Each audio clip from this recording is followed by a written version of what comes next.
야담과 옛날 이야기 가득한 백세야담. 정말 재밌어요. 저처럼 구독과 좋아요 잊지 말고 꼭 눌러주세요. 고을로 가는 길목이 어느새 봄바람으로 가득하였습니다. 마을 어귀에는 개 짖는 소리와 함께 한 낯선 사내가 나타났지요.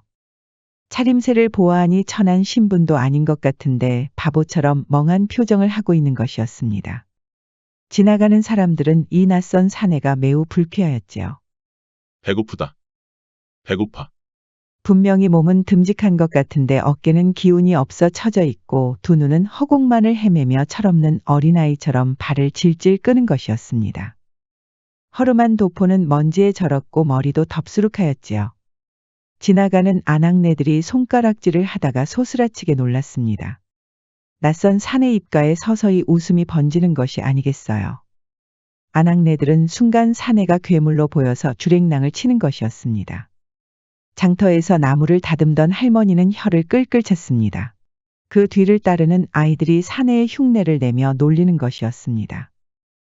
몸은 산처럼 듬직한 사내는 그러거나 말거나 계속 발길을 옮기는 것이었습니다. 허기진 배를 부여잡고 어슬렁어슬렁 걸어다니는 것이었지요. 그러다 동네에서 힘 좀 꽤나 쓰는 사내들이 앞을 가로막았습니다. 이거 뭐 하는 놈이야? 보아하니 그냥 거지는 아닌 것 같은데. 사내들은 차림새를 유심히 살펴보았습니다. 자세히 보니 찢어진 두루마기가 묶여 있었지요. 아무래도 천한 신분의 남자는 아닌 것 같았습니다. 이놈 이거 몰락한 양반댁 자식놈이 아니야? 이놈아, 뭐라고 말 좀 해봐라. 하지만 사내가 하는 말은 계속 똑같았습니다. 배고프다. 배고파. 이놈이 정신을 못 차리는구나. 아무래도 우리가 손을 좀 써야 되겠구먼. 사내들이 동그랗게 둘러싸서 남자를 두들겨 패는 것이었습니다. 엽전 하나라도 나올까 뒤져봤지만 아무것도 없었지요. 에이, 재수온 붙었구먼. 돈이 있었으면 이미 다른 놈들이 털어갔겠지. 사내들은 침을 뱉으며 사라졌습니다. 낯선 남자는 그렇게 얻어맞고도 툴툴 털고 일어서는 것이었습니다. 그리고 다시 어슬렁어슬렁 다니더니 주막 앞에 멈춰섰습니다. 진달래 나무가 있고 그늘막 하나 들이운 초라한 주막이었습니다. 하지만 낮은 처마 밑의 풍경은 묘하게 청아했지요. 그 안에서는 구수한 된장 냄새와 파전 냄새가 코를 찌르는 것이었습니다. 무심코 지나가는 사람들도 멈출 정도로 음식 냄새가 기가 막힌 것이었습니다. 주모의 이름은 옥향이. 손님이 많아 동네 사람들이 만복이라고 불러주기도 하였지요. 하지만 놀이개를 가지고 놀던 시절이 좋다고 하여 옥향이라고 불렀답니다. 눈매는 아주 선하지만 깊은 밤처럼 어딘가 슬퍼 보였습니다. 말끝은 부드러워서 온순하지만 그 안에는 긴 세월이 겹겹이 쌓인 것처럼 관록도 보였답니다. 옥향이는 이 동네에서 소문이 난 주모였습니다. 혼자서 막걸리도 잘 빚고 장을 보러 다니며 상인들과 친척처럼 지내는 장사치였지요. 옥향이가 이 주막을 지킨 지가 벌써 5년이 넘었답니다. 주모가 한참 걸레를 빨아서 남은 물을 뿌리던 중이었습니다. 배고프다. 배고파. 그러다 그만 낯선 산의 얼굴에다 뿌린 것이었지요. 에구머니나. 이거 송구해서 어째요? 하지만 낯선 산에는 걸레를 빤 물이 시원했는지 해벌레하고 웃는 것이었습니다. 주모는 놀라서 낯선 사내를 유심히 쳐다보는 것이었습니다. 이보시오. 괜찮으시오?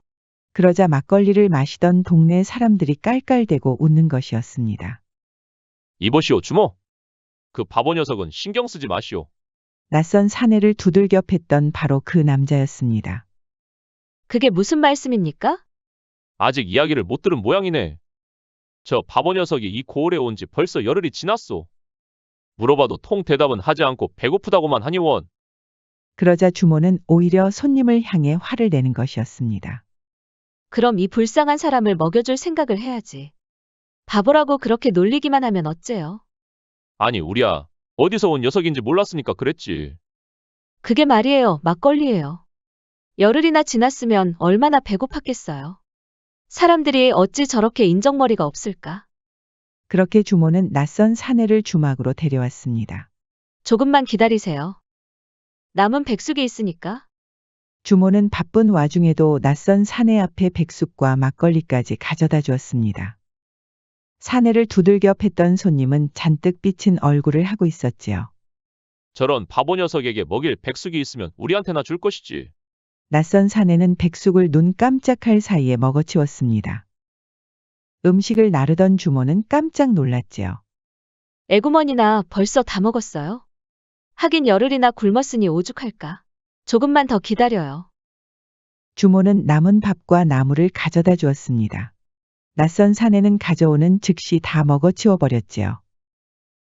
그리고 막걸리도 한 방울도 남김없이 마셨답니다. 그렇게 손님들이 하나둘씩 떠나고 주막이 조금 한가해졌습니다. 조금 여유가 생긴 주모는 이마에 흐르는 땀을 닦아냈지요. 고맙습니다. 고맙습니다. 드디어 낯선 사내가 고맙다는 말을 한 것이었습니다. 주모는 환하게 웃더니 바로 옆에서 지켜보던 손님을 노려보았습니다. 이것 좀 보세요. 먹을 것을 주니까 고맙다고 하잖아요. 그러자 사내를 두들겨 팬 남자들이 헛기침을 하고 떠나는 것이었습니다. 아무리 비렁뱅이라도 사람은 사람이지. 누구나 다 사연이라는 게 있단 말이에요. 주모가 큰 소리를 치자 낯선 사내가 희죽 웃는 것이었습니다. 주모도 그런 사내를 보더니 보람이 있는 듯 활짝 웃는 것이었지요. 내가 오늘 인심 쓴다.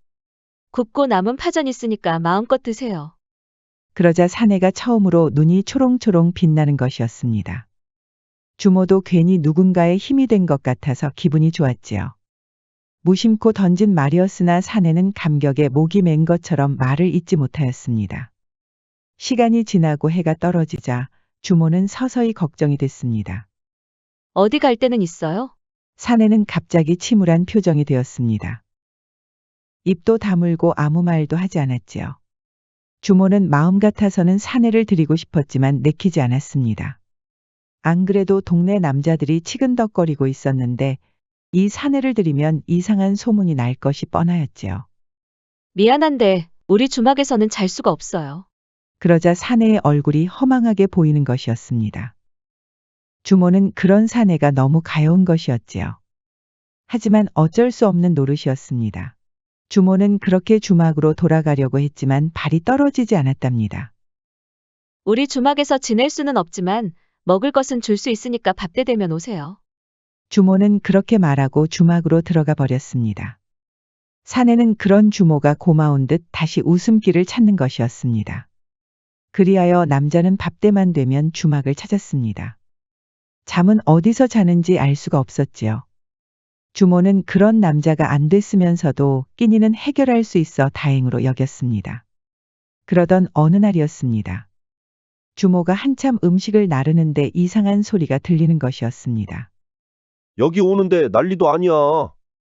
사내들이 모여서 어찌 그리 사람을 패고 있는지. 주모는 대수롭지 않게 여기다가 깜짝 놀랐습니다. 나르던 음식을 부엌에 놓고 잽싸게 밖으로 뛰어나갔지요. 손님들은 주모가 일하던 중에 저렇게 급하게 나가는 모습을 본 적이 없었답니다. 역시 예상대로 그 낯선 사내가 두들겨 맞고 있었습니다. 때리고 있는 사람들은 그때 그 손님이었지요. 이게 무슨 짓이에요? 아니, 주모가 여기 무슨 일로 온 것이오? 장사 중에 여기까지 왔단 말이오. 지금 그게 무슨 상관이에요? 어째서 불쌍한 사람을 이렇게 때리냔 말이에요. 주모가 왜 이리 신경을 쓴단 말이오. 도대체 이해가 안 가네. 자꾸 이러면 관가에 고발할 거예요. 나라에서 이런 바보 녀석을 신경이나 쓰겠소. 그때였습니다. 옆에 있던 사내가 돌멩이를 주워서 주모에게 던지려는 것이었습니다. 두들겨 맞던 남자가 그 순간을 놓치지 않고 몸으로 막은 것이었지요. 너무나 순식간에 벌어진 일이라서 한동안 정적이 찾아온 것이었습니다. 주모도 놀라서 고개를 돌리고 말았지요. 사내들은 잠시 아무 말도 못하다가 헛기침을 하고 사라졌습니다. 그 중에 한 사람은 오줌이라도 지린 것처럼 총총 도망치는 것이었습니다. 그도 그럴 것이 두들겨 맞던 남자의 얼굴이 워낙 무섭게 보였으니까요. 겨우 상황을 알아챈 주모는 남자의 얼굴을 매만졌습니다. 얼굴에 돌멩이가 맞아서 피가 흐르는 것이었습니다. 아이고, 이렇게 미련해서 어째요? 주모는 당장 남자를 데리고 주막으로 왔습니다. 바보로 알려진 남자를 데리고 오니 손님들은 의아했지요. 주모는 상처를 닦아주고 삼배 조각으로 감쌌습니다. 그렇게 몸을 함부로 쓰면 되겠어요? 하지만 남자는 대답은 하지 않고 배시시하고 웃는 것이 아니겠어요. 주모는 또 한 번 남자의 거처에 대해 고민할 수밖에 없었습니다. 손님들이 말하는 것처럼 단순한 거지일 수 있는데 왜 이렇게 마음이 쓰이는 것일까요? 주모는 일단 남자가 다쳤다는 핑계로 주막 밖에 있는 창고에 재웠습니다. 손님들이 뭐라고 하면 거지가 갈 곳이 없어서 그런 것이라며 둘러댔지요. 그럴 때마다 주모는 남자에게 미안한 마음이 들었습니다. 그러던 어느 날이었습니다. 주모가 고단한 하루를 마치고 방에서 자고 있었지요. 근데 밖에서 이상한 소리가 들리는 것이었습니다. 곧 그것이 발자국 소리라는 것을 알았을 때는 이미 늦은 것이었지요. 문이 벌컥 열리더니 복면을 한 사내들이 들이닥친 것이었습니다. 당신들은 누구요? 주모가 뭐라고 말할 사이도 없이 보에 끌려 들어갔습니다. 주모는 이것이 말로만 듣던 보쌈이 아닌가 하고 놀란 것이었습니다. 그런데 사내들이 나오려는데 앞을 가로막고 있는 사람이 있었습니다. 주막 밖에 창고에서 자고 있던 남자였지요. 남자는 근엄한 얼굴을 하고 있었습니다. 사내들은 별일 아니라고 생각하고 기습했지만 결과는 정반대였습니다.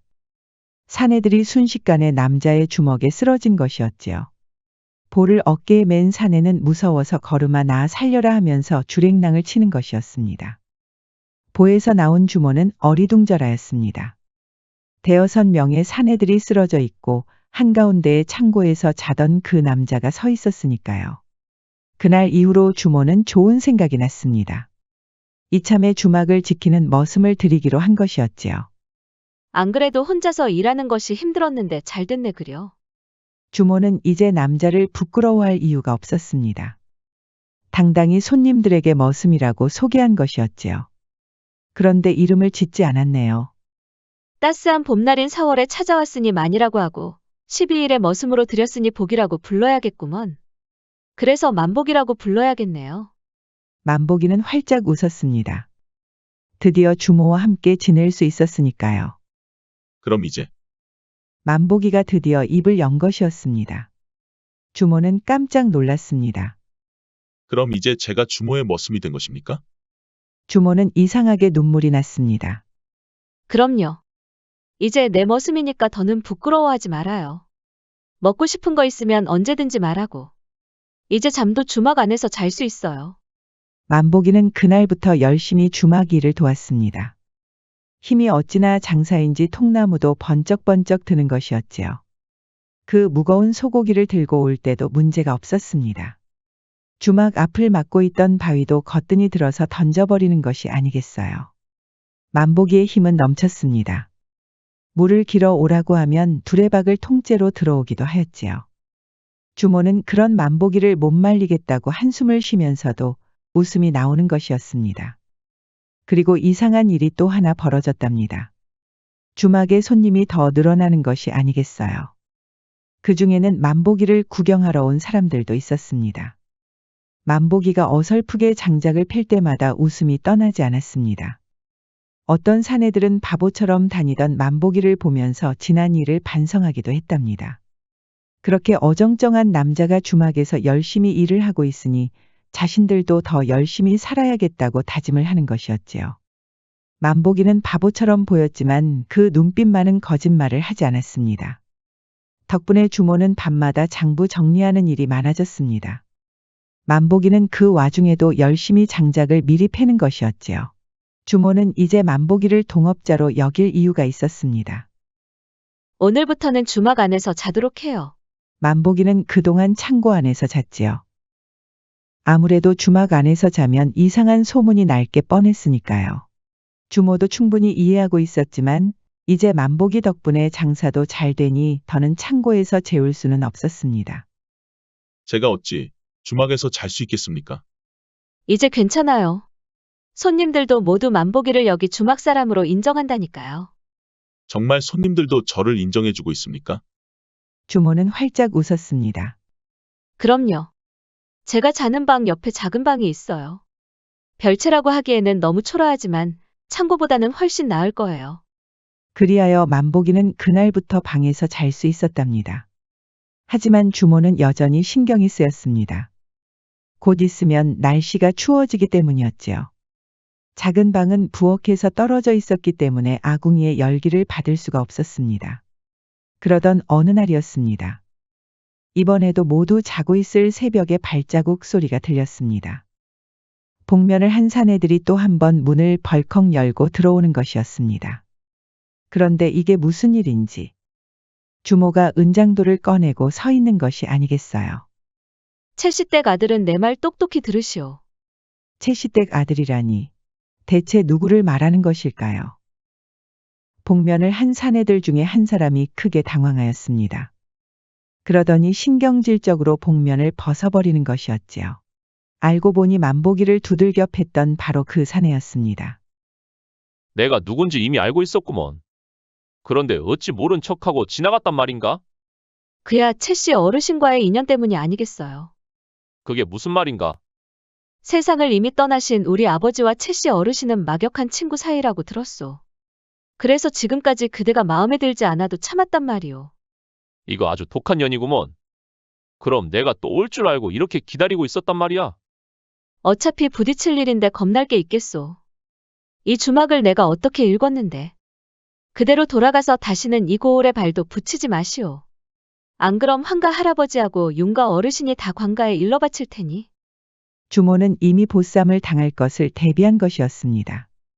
만약에 내일 아침에 주막이 열리지 않으면 주모와 가까운 이웃들이 모두 관가에 고발할 예정이었습니다. 그리고 그 범인은 바로 채시댁 아들이었지요. 어쩔 것이오? 이래도 날 보쌈할 것이오. 그러자 복면을 한 사내들은 투덜대며 하나둘씩 밖으로 나갔습니다. 밖에는 뒤늦게 눈치채고 나온 만보기가 서 있었습니다. 만보기는 또 한 번 크게 싸움이 일어날 줄 알았지만 사내들은 조용히 떠난 것이었지요. 주모는 그제야 은장도를 떨구고 벌벌 떠는 것이었습니다. 만보기는 달려가 주모를 끌어안았지요.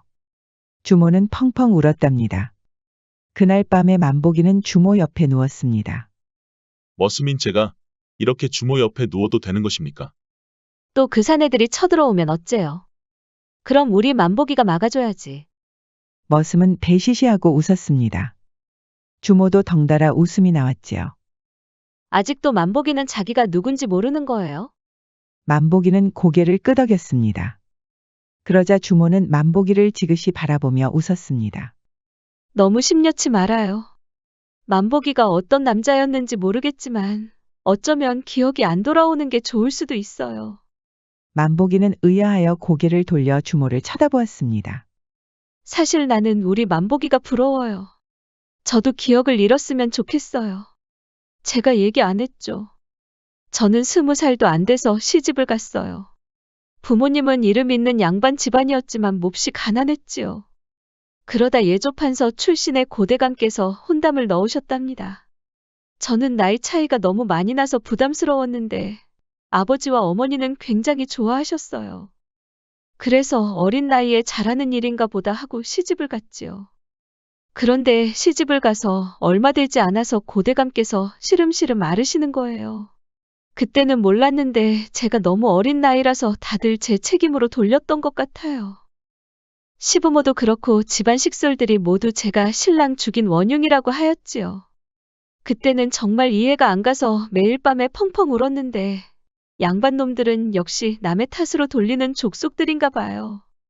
주모의 눈가가 촉촉해졌습니다. 하지만 입가에는 알 수 없는 미소가 번지고 있었지요. 처음으로 마음속에 있는 말을 꺼냈기 때문일까요? 저는 그렇게 고대감 집에서 쫓겨났어요. 부모님은 땅을 하나 받았는데 재산까지 다 몰수당했지요. 그래도 그렇지. 쫓겨난 저를 받아주시기는커녕 원망하고 외면했답니다. 그러다 부모님은 돌아가셨고 먼 지방에서 계셨던 할머니가 주막을 하나 물려주셨어요. 그 주막이 바로 여기예요. 근데 그거 알아요? 그때는 고대감과 부모님 때문에 제가 불행했다고 믿었는데 돌이켜보면 다 아무것도 하지 않은 저희 탓이에요. 제가 열심히 살지 않았으니까. 그래서 정말 이 주막을 일궈내려고 열심히 했어요. 결국 주모는 펑펑 눈물을 흘렸습니다. 옆에서 조용히 듣고 있던 만복이는 주모의 눈물을 닦아주었지요. 고마워요. 이런 이야기 누구한테 꼭 하고 싶었는데 우리 만복이한테 할 줄 몰랐네. 그날 이후로 주모와 만복이는 더욱더 친해졌습니다. 이제 허물없이 지낸 것이었지요. 만복아, 오늘은 나무 좀 많이 해야 돼. 오늘 일이 더 많을 거야. 알겠습니다, 주모. 만복이는 즐거운 마음으로 숲으로 갔습니다. 늘 하던 것처럼 지게에 나무를 지고 돌아오고 있었지요. 그런데 오는 길에 발을 헛디뎌서 굴러버린 것이었습니다. 그러다 큰 바위가 만복이 가슴을 세게 치고 말았습니다. 그러자 만복이는 큰 충격을 받았는지 머리를 잡고 괴로워하는 것이었습니다. 그렇게 주막에 겨우 들어온 것이었지요. 깜짝 놀란 주모는 얼른 만복이를 방으로 들였습니다. 만복아, 왜 그래? 만복이가 기억이 돌아오는 것일까요? 주모는 부엌으로 뛰어가더니 시오라는 여러 의 살리풀을 찾았습니다. 한 줌을 탕약에 넣어 끓이는 것이었지요. 손님들도 만복이가 걱정이 돼서 방을 들여다보는 것이었습니다. 만복아, 이거 어서 마셔. 시오는 감기울결을 해소하고 해열 효과도 있었습니다. 주모가 5년 동안 주막을 지킬 때 가끔 쓰던 민간 요법이었지요. 만복이는 시오의 탕약을 마시더니 점점 정신을 되찾았습니다. 그날 밤에 만복이는 겨우 정신을 차리고 밖으로 나왔습니다. 그 많던 손님들은 다 빠져나가고 주막은 한산해졌지요. 만복아, 이제 괜찮아? 주모 덕분에 정말 괜찮아졌습니다. 그런데 저에게 먹인 것은 무엇입니까? 내가 이 주막을 일구면서 가끔 먹던 거야. 감정이 억눌리고 우라가 치밀었을 때 마시면 괜찮아. 정신이 허하고 가슴이 답답할 때가 있는데 그럴 때 마시면 아주 좋아지거든. 그것을 만복이한테 쓸 줄 몰랐네. 주모 덕분에 살았습니다. 고맙습니다. 만복이도 나한테 말을 놔도 되는데 그게 그렇게 어려워. 그래도 내가 머슴인데 어찌 말을 놓을 수가 있겠습니까?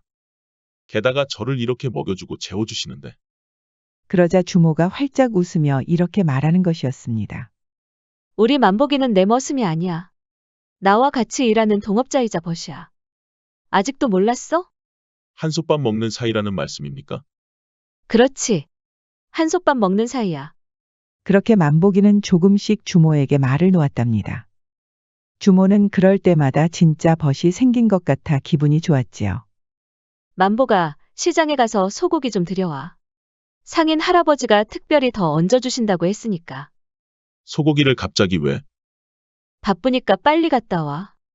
만복이는 의아했지요. 상인 할아버지가 소고기를 더 얹어주는 일은 지금까지 한 번도 없었으니까요. 그렇게 만복이는 소고기를 가지고 주막으로 돌아오고 있었습니다. 그런데 복면을 한 사내들이 갑자기 들이닥친 것이었습니다. 너 이놈? 아주 잘 걸렸다. 니놈들은 우리 주모 보쌈하려고 했던 놈들 아니냐? 이놈 봐라. 주모하고 같이 살더니 이제 말수도 늘었네. 우리 처음 볼 때만 해도 배고프다는 말밖에 모르던 놈이. 그래, 너의 그 찰난 기억은 돌아온 것이냐? 용건이나 말해라. 어떻게 너 같은 바보 녀석이 주모하고 같이 산단 말이냐? 어떻게 너처럼 바보 같은 녀석이 고을 사람들에게 칭찬을 받을 수 있냐 이 말이야. 만복이는 어이가 없었지요. 그래서 그거 부러워서 나 붙잡고 한이라도 풀어보려고? 못난 사내들은 이를 갈았습니다. 만복이를 바보라고 놀리는 남자는 주모에게 흑심을 품고 있었지요. 주모가 늘 받아주지 않았는데 갑자기 나타난 거지 차림의 바보와 같이 살고 있다니 얼마나 속이 쓰렸을까요? 나는 도저히 너를 인정할 수가 없어. 그러니 어서 이 고을에서 떠나거라. 좋은 말로 할 때 사내들은 몽둥이를 들고 만복이에게 덤볐습니다. 그런데 이번에는 밧줄을 던지며 만복이의 팔을 묶어 버리려는 것이었습니다. 지난번에 만복이에게 당한 일을 염두에 둔 것이었지요. 만복이는 이리저리 피하며 사내들을 하나둘씩 쓰러뜨렸습니다. 그러다 밧줄 하나가 팔목에 걸렸습니다. 팔 하나를 못 쓰자 다른 밧줄도 날아들었지요. 그렇게 양팔을 못 쓰게 되자 바로 머리에 큰 타격을 받았습니다. 그렇게 만복이는 충격을 받고 쓰러지고 말았습니다. 주모는 바쁜 와중에도 안절부절 못하고 있었습니다. 만복이 얘는 왜 이렇게 안 오는 거야? 손님들이 거의 빠져나가고 조금 한가해지자 주모는 발등에 불이 떨어졌습니다. 아무래도 안 되겠어. 만복이한테 무슨 일이 생긴 게 분명해. 주모는 얼른 주막을 나와 만복이를 찾았습니다. 만복아. 만복아. 상인 할아버지에게 소고기는 샀다고 하는데 오는 길에 무슨 일이 있었는지 너무 걱정이 되는 것이었습니다. 그렇게 해가 떨어질 때까지 찾았지만 만복이는 보이지 않았습니다. 주막으로 돌아와도 만복이는 없었습니다. 주모의 눈에는 어느새 닭똥 같은 눈물이 흘렀습니다. 만복아, 대체 어디로 간 거야? 너 먹이려고 미역국도 준비했단 말이야. 오늘이 네가 날 찾아온 지 딱 1년이 되는 날이야. 너의 생일을 모르니 어쩔 수 없었지. 대체 어디로 간 거야? 상인 할아버지가 소고기를 더 얹으려고 했던 이유는 바로 미역국을 끓이려고 한 것이었지요. 대체 만복이는 어디로 간 것일까요? 만복이가 깨어난 곳은 양반댁의 고급스러운 방이었습니다. 여기가 어디란 말인가? 아이고 도련님. 깨어나셨습니까? 만복이의 인기척을 느끼고 들어온 사람은 여종이었습니다. 여기가 어디요? 당신은 누구시오? 도련님. 저를 못 알아보시겠습니까? 저 순이옵니다. 지나가던 식솔들이 쓰러진 도련님을 보고 데려온 것이옵니다. 순이라고 하였소. 도련님이 저에게 늘 순하고 착하다고 하였지 않습니까? 정녕 기억을 못 하시는 겁니까? 얼른 대감마님부터 보러 가야겠습니다. 만복이의 손을 잡고 놓아주지 않는 사람은 병조판서 곽대감이었습니다. 아이고 수호야. 그동안 대체 어디에 있었단 말이냐? 만복이의 이름은 수호였지요. 병조판서 곽대감의 아들이자 함경도 일대를 지키던 장군이었지요. 갑자기 쳐들어온 오랑캐들과 전투 중에 머리를 다쳐 기억을 잃은 것이었습니다. 만복이는 안정을 찾으면서 기억도 돌아왔습니다. 자신이 병판의 아들이었으며 수많은 병사를 거느린 장군이었다는 것도 알 수 있었지요. 수호야, 이제 기억이 나느냐? 예, 아버지. 이제 모든 것이 기억이 납니다. 정말 다행이로구나. 근데 그동안 대체 어디 있었던 것이냐? 전투 중에 사라졌다고 하여 얼마나 걱정이 많았는지 모른다. 돌아가신 너의 어머니께 매일 빌고 또 빌었느니라. 제발 우리 수호를 돌려달라고 말이야. 정말 송구합니다, 아버지. 근데 저 역시 그동안 어디 있었는지 도통 기억이 나지 않습니다. 그거 참 신기하구나. 네가 사라진 지가 벌써 1년이 넘었는데 1년 동안 이렇게 몸 상하지 않고 지냈다면 어디서 먹고 자고 살았다는 얘기가 아니더냐. 그러게 말입니다. 어렴풋이 누군가와 산 것 같기는 한데 도통 기억이 나지 않습니다. 기억을 하려고 하면 자꾸 머리가 아파서요. 너무 무리하지 말거라. 이렇게 살아 돌아온 것만으로도 얼마나 다행이란 말이냐. 그보다도 예조판서 대감께서 혼담을 넣었던 일은 기억이 나느냐. 기억하고 있습니다. 연하아 씨는 잘 지내고 계신지요? 연하에게 잘해줘야 한다. 그 아이도 널 얼마나 걱정했는지 몰라. 다른 곳에 혼담을 넣어도 할 말이 없을 터인데 오직 너만을 기다린다고 하였다. 수호는 주모 일을 전혀 기억하지 못하고 연하 생각에 웃음이 나오는 것이었습니다. 그런데 자기도 모르게 배시시하고 웃음이 나오는 것이었지요. 그리고 또 머리가 아픈 것이었습니다. 이상하다. 이 어색한 웃음은 뭐란 말인가? 분명히 누군가한테 이렇게 웃었던 것 같은데. 그렇게 수호는 연하를 만났습니다. 도련님, 이렇게 다시 보게 되니 이루 말할 수 없이 기쁩니다. 낭자도 고생이 많았소. 나 때문에 안 해도 될 고생을 했구려. 그런 말씀 마십시오. 저는 오로지 도련님만 건강히 돌아오면 아무 상관이 없습니다. 그런데 도련님, 그동안 어디 머물렀는지 기억이 안 나십니까? 저 역시 그것이 이상합니다. 1년 동안 대체 어디에서 먹고 살았는지 생각하려고 하면 자꾸 머리만 아프니 말이오. 그랬군요. 혹시라도 도련님을 보살펴준 사람이 있었는지도 모르겠습니다.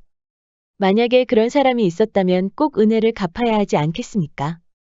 그러게 말입니다. 진짜 그런 사람이 있었다면 말입니다. 그렇게 한 달이 지났습니다. 수호는 이제 어엿한 양반집 아들처럼 보였지요. 연하와 함께 모처럼 냇가 근처를 거닐고 있었습니다. 그 뒤로는 식솔들이 따라오고 있었지요. 그런데 그 앞에서 왈패와 상인이 싸움이 붙었습니다. 자리세를 가지고 몸싸움을 하고 있었지요. 연하는 놀라서 뒤로 물러났고 수호가 그 앞을 가로막았습니다. 그때 왈패 손에 있던 단검이 날아들었습니다. 수호가 잽싸게 막아서면서 어깨를 스친 것이었습니다. 그런데 이게 무슨 일인지 수호가 갑자기 머리를 잡고 괴로워하는 것이었습니다. 가슴이 답답하고 숨 쉬는 것도 힘들어 보였지요. 연하도 너무 놀라서 어쩔 줄 모르는 것이었습니다. 할 수 있는 것이라고는 의원을 부르는 것밖에 없었지요. 그때였습니다. 따라오던 여종순이가 다급하게 탕약을 먹이는 것이었습니다. 탕약을 먹은 수호는 서서히 안정을 되찾았지요. 세상에. 어째 이런 일이. 순이야, 그 탕약은 무엇이더냐? 제가 가끔 가슴이 답답하고 우라통이 치밀 때 마시는 시오를 넣은 탕약입니다. 아씨처럼 한 달에 한 번 아플 때 먹으면 마음이 안정이 됩니다. 그때 수호의 눈가가 촉촉해지는 것이었습니다. 어느새 흐르는 눈물이 땅바닥을 적시는 것이었지요. 도련님, 왜 그러십니까? 이제야 기억이 나는구려. 나를 돌봐준 사람이 누구였는지. 곽대감은 여종순이 앞에서 눈물을 흘렸습니다. 그동안 여종이라고 무시한 일에 대해 사과를 하는 것이었지요. 순이야, 정말 고맙구나. 네가 내 아들을 살렸구나. 그런데 여기에서 일하면서 그렇게 힘들었느냐? 시오를 넣은 탕약을 먹어야 할 정도로 속이 많이 상했더냐? 아닙니다, 대감마님. 제가 다 부족해서 혼이 났던 것이니 괴념치 마십시오. 곽대감은 새삼 순이의 순하고 착한 마음씨에 감동하는 것이었습니다. 순이 덕분에 아들을 돌봐준 사람도 누구였는지 알게 됐지요. 참 다행입니다, 도련님. 순이 덕분에 생명의 은인을 찾게 됐군요. 낭자에게 정말 할 말이 없소. 그동안 날 기다려준 은혜를 이렇게 보답해야 하다니. 아닙니다, 도련님. 저는 늘 도련님이 살아서 돌아온 것만으로도 감사할 따름입니다. 어서 그 주모를 찾아가십시오. 도련님을 얼마나 애타게 기다리고 있겠습니까? 주모는 찾았던 활기를 잃고 일을 하고 있었습니다. 넋을 빼놓고 일하는 것 같아서 손님들도 걱정이 많았지요. 그렇게 1년이 지났습니다. 만보기에게 끓여줄 미역국이 생각이 났지요. 그렇게 또 무심한 하늘만 바라보며 눈물을 흘렸습니다. 그때였습니다. 주막 앞에 늠름한 선비 한 명이 나타났습니다. 주모, 그렇게 울고 있으면 되겠소. 나한테 미역국 끓여줘야지요. 주모는 믿을 수가 없었지요. 이것이 꿈인지 생시인지 도저히 알 수가 없었습니다. 만복이. 그렇소. 나요, 만복이. 어떻게 된 일인지 미역국부터 먹으면서 모두 얘기하겠소. 주모는 펑펑 눈물을 흘리며 수호의 품에 안겼습니다. 지성이면 감천이라는 말이 있지요. 우리 주모처럼 지극한 정성은 하늘도 감동시킬 것입니다. 절절한 사랑이 통하길 바라는 마음으로 오늘의 이야기를 마치겠습니다. 지금까지 백세야담 4번째 이야기였습니다. 백세야담 많이 사랑해주세요. 구독과 좋아요, 알림 설정도 잊지 마시고 꾹 눌러주세요. 애정이 담긴 댓글도 많이 부탁드립니다. 다음은 잠든 총각을 깨워서 집안을 일으킨 한 용감한 여인의 이야기입니다. 서방님을 구하기 위한 여인의 극진한 사랑을 계속 감상해주세요. 백세야담 많은 사랑 부탁드립니다. 옛날 옛적 어느 고을에 몰락한 양반댁이 있었습니다. 문과 출신의 댁과 급제자가 있었던 4대 이상의 양반 가문이었지요. 하지만 과한 혼례와 장례, 뇌물 등으로 가산을 탕진하기 시작했습니다. 역관일에 개입했다가 사기 피해까지 당한 일도 있었지요. 그래서 지금은 아주 초라한 초가집에서 살고 있었습니다. 돛돌은 이미 기울어졌고 기와 위에는 이끼가 눌러앉아 쥐새끼들만 산다고 해도 이상할 것이 없었지요. 하지만 이 집에는 눈에 띄게 곱고 어여쁜 자매가 살고 있었습니다. 언니의 이름은 장서운. 키가 크고 눈매가 깊어 한번 웃으면 고을 아이들조차 입을 다물지 못했습니다. 여동생의 이름은 장소양. 얼굴이 작고 눈이 반짝였습니다. 살갗이 희어 초록 이파리 위에 핀 아침 이슬 같았지요. 두 사람은 모두 고왔지만 어릴 때부터 성격은 확연히 달랐습니다. 언니 서운이는 욕심이 많아서 양보할 줄 몰랐지요. 놀이개를 가지고 동생과 장난을 칠 때도 늘 삐치고 화를 냈답니다. 서운이는 그럴 때마다 부모님 앞에서 응석을 부렸습니다. 동생의 말을 믿고 진짜 서운이라고 지은 것이냐며 떼를 쓰는 것이었지요. 그만큼 두 자매는 자주 싸우면서도 완전히 틀어질 것이 불안해 다시 화해하는 사이였답니다. 그러던 어느 날이었습니다. 먹고 사는 것도 힘든 이 집에 혼담이 들어온 것이었습니다. 그것도 갑부로 알려진 환관애였지요. 어머머. 그럼 우리 이제 먹고 사는 문제 다 해결된 건가요? 경거망동 말거라. 환관에는 이상한 소문이 있어. 무슨 소문이 있다는 거예요? 그 많은 돈을 어디서 벌었는지 아무도 모른다는 것이다. 전란 때 군자금을 우연히 발견했다는 소문도 있고, 몰래 외관과 비밀 거래를 했다는 말도 있어. 완전 흥미로워요, 아버지. 이거사, 무엇이 흥미롭단 말이야? 너는 무섭지도 않느냐? 차라리 죽은 자와 거래를 했다든가, 외딴 산속에서 도깨비에게 방망이를 얻었다는 이야기가 더 재밌을 텐데. 아버지는 고개를 절레절레 저었습니다. 어떻게 저런 녀석이 어미 뱃속에 나왔는고? 그런데 옆에서 듣고 있던 소양이가 조심히 입을 열었습니다. 아버지, 어떻게 돈을 벌었든 우리에게는 그 돈이 필요하지 않습니까? 그야 그렇지만, 소양아, 아무래도 환관에는 마음에 걸린다. 그 집 아들 녀석 얼굴을 본 사람도 별로 없단 말이다. 내가 그래도 양반이지 않느냐? 수소문을 했는데 환관에에 대해 아는 사람들이 별로 없었어. 너무 이상하지 않느냐? 아무렴 어때요, 아버지? 그냥 우리 소양이 보내요. 그래야 땅 하나라도 받지 않겠어요? 너는 좀 가만히 있거라. 아버지, 저는 환관의 아드님에게 시집을 가겠습니다. 소양아, 정말 괜찮겠느냐? 우리 집이 살 방법은 그것밖에 없습니다. 돌아가신 어머니를 볼 면목이 없어 매일 밤에 잠을 못 이뤘답니다. 그러니 아버지, 어서 저를 보내주셔요. 아버지는 그만 두 딸 앞에서 눈물을 흘리고 말았습니다. 그렇게 소양이는 조촐한 혼인을 치르기로 하였습니다. 몰락한 양반댁이라서 축하해주는 사람은 그리 많지 않았지요. 그냥 동네에서 구경하러 온 사람들이었습니다. 그 중에는 뭐 얻어먹을 것이 있을까 하고 찾아온 거지들도 있었답니다.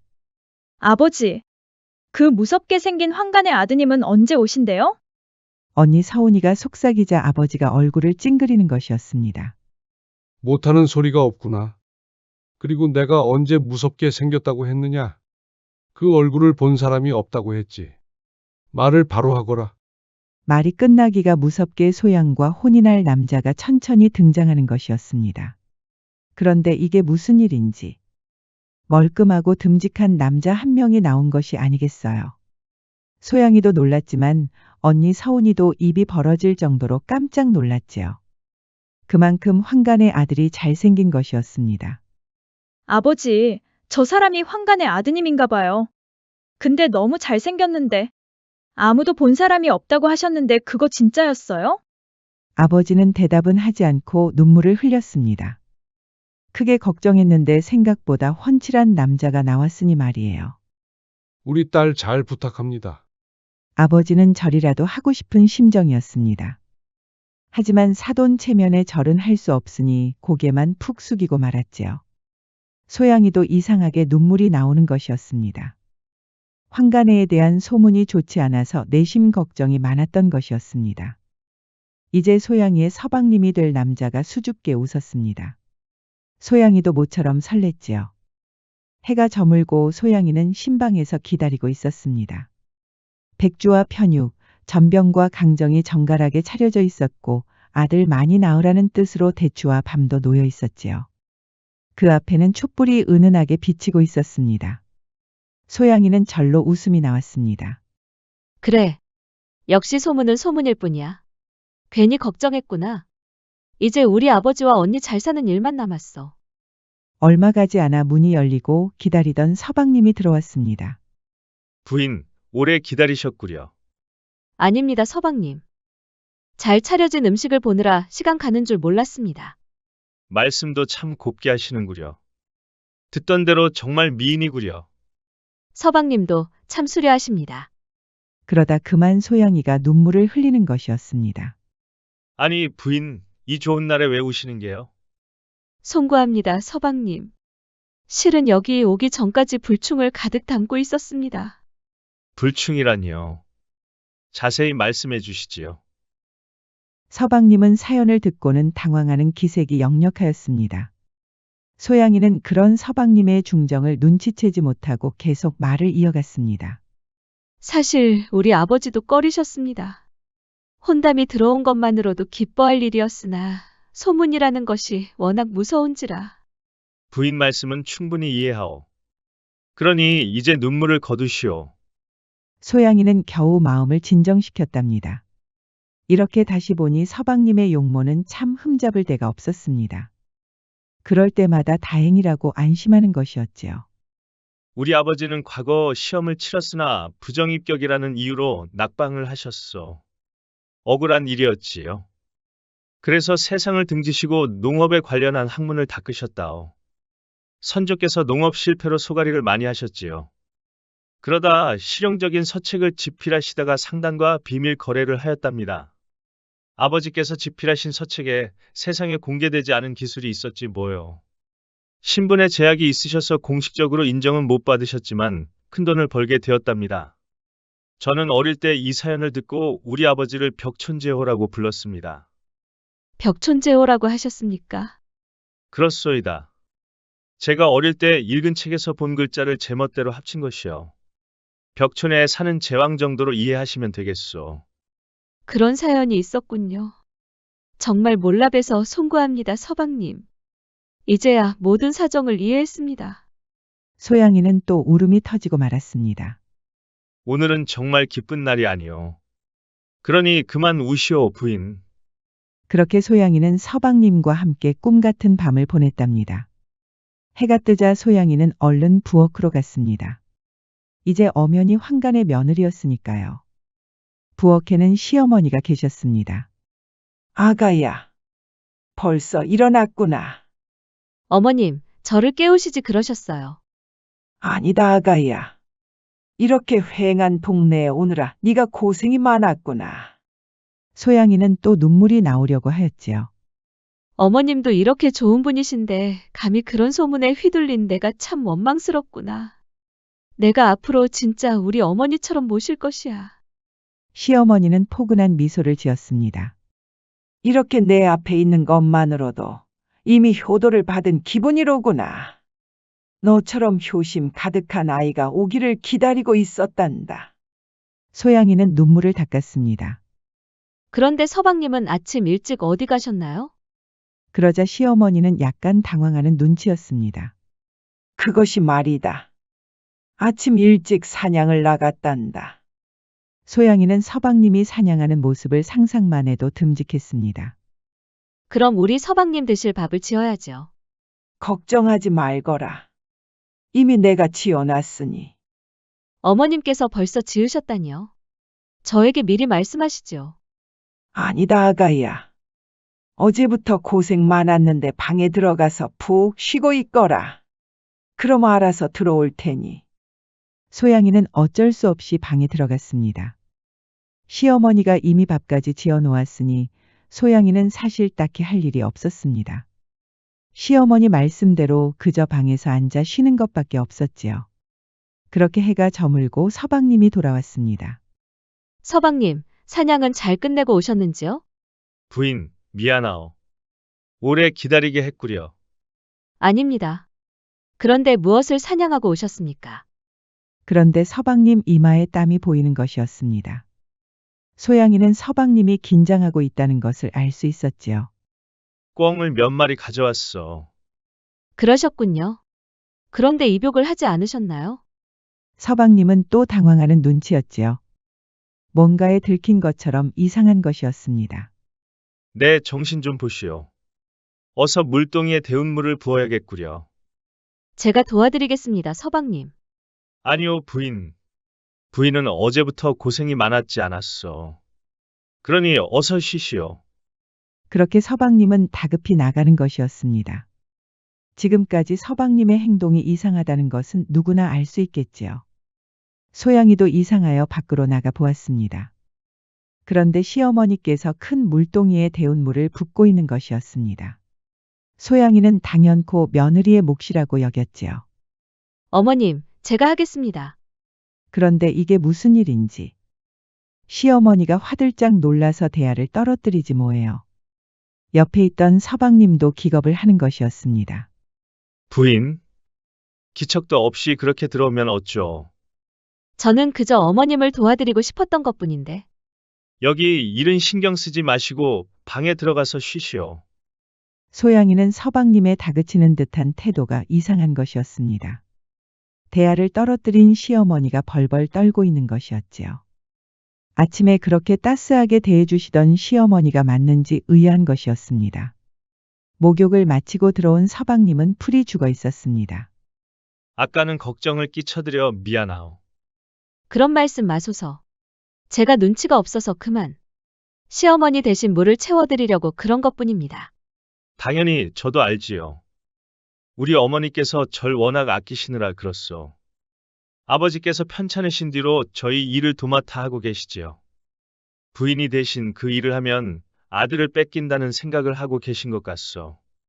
어쩜 그럴 수가. 그만큼 서방님을 사랑한다는 게 아닙니까? 그렇지. 역시 부인은 이해해 주시는구려. 소양이는 또 울음이 터졌습니다. 부인, 그러지 말고 어서 누웁시다. 오늘 사냥을 하고 왔더니 정말 피곤하구려. 그렇게 소양이는 찜찜한 기분으로 서방님과 하룻밤을 보냈답니다.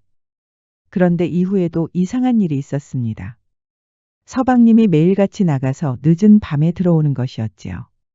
시어머니는 그럴 때마다 사냥에 갔다, 친구 집에 놀러 갔다, 아버지 심부름으로 먼 지방으로 갔다 등 둘러대는 느낌이었습니다. 그리고 해가 떨어지면 서방님이 들어오는 것이었지요. 소양이는 하는 일 없이 시간만 흐르니 조금씩 답답해진 것이었습니다. 그러던 어느 날이었습니다. 언니 서운이가 찾아온 것이었지요. 시어머니는 서운이를 따스하게 맞아주었습니다. 소양아, 무슨 일 있니? 안색이 안 좋아. 그게 말이지. 언니는 아버지하고 잘 지내? 당연히 잘 지내지. 땅도 하나 떼어주시고 패백하고 예단도 어마어마하게 주셨지 않니? 아버지도 이제 살이 좀 찌셔서 산책도 자주 다니셔. 다행이다, 언니. 그런데 소양이 얼굴은 여전히 좋지가 않습니다. 너 무슨 일 있구나? 어서 이 언니한테 다 말해. 사연을 들은 서운이는 무릎을 탁 치는 것이었습니다. 역시 그럴 줄 알았지. 왜 그래, 언니? 보나마나 뻔한 거 아니겠니? 두 집 살림하는 거야. 소양이는 도저히 그런 상상을 할 수가 없었습니다. 평소 뺏기는 것도 싫어서 잘 삐치는 언니만이 할 수 있는 상상이었지요. 말도 안 돼, 언니. 시어머니하고 서방님이 얼마나 잘해주시는데.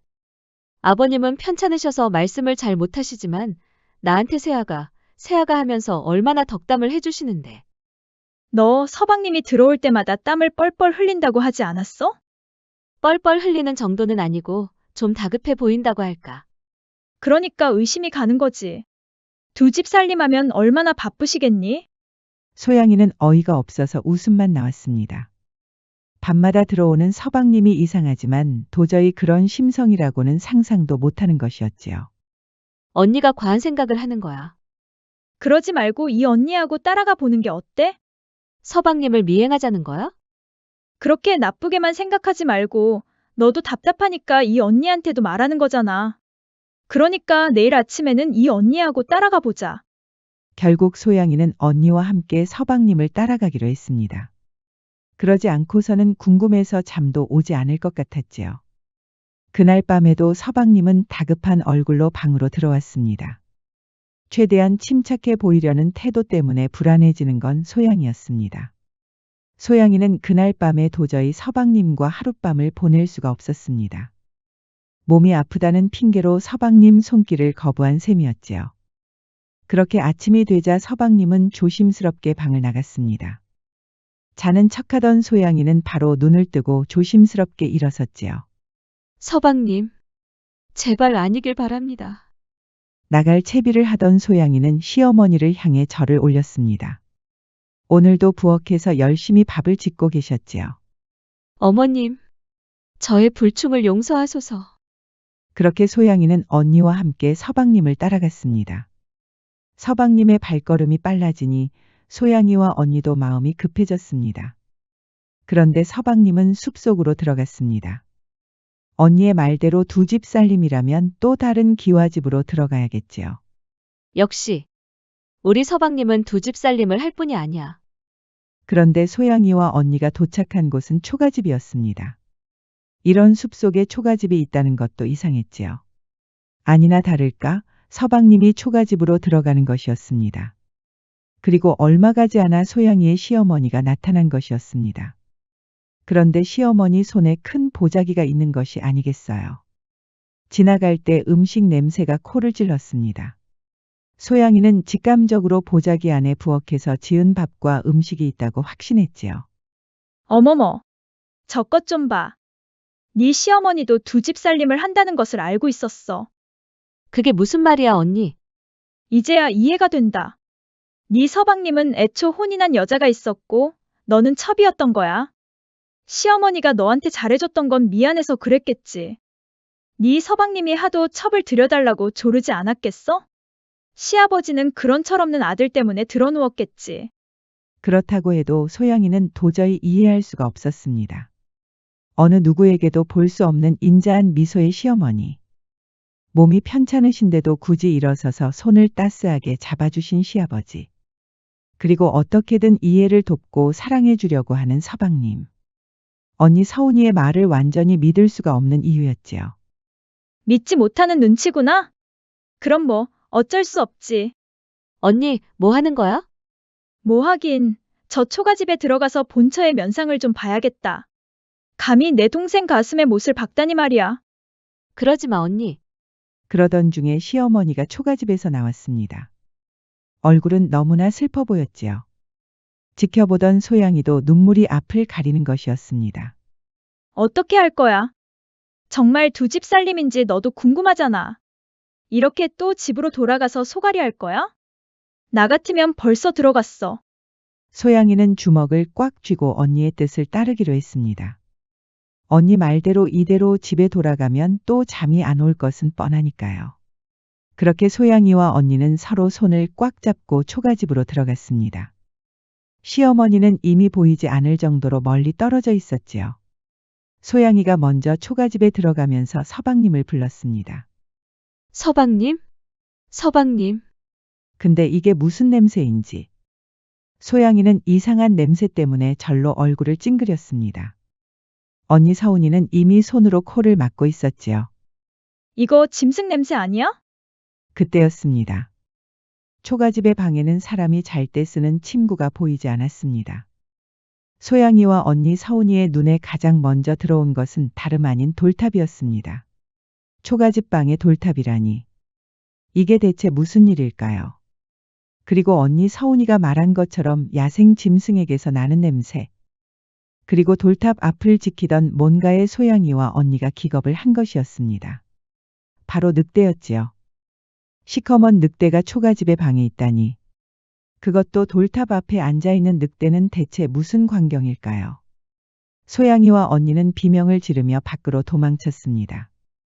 언니는 어릴 때부터 발이 빨라서 도망도 잘 다녔지요.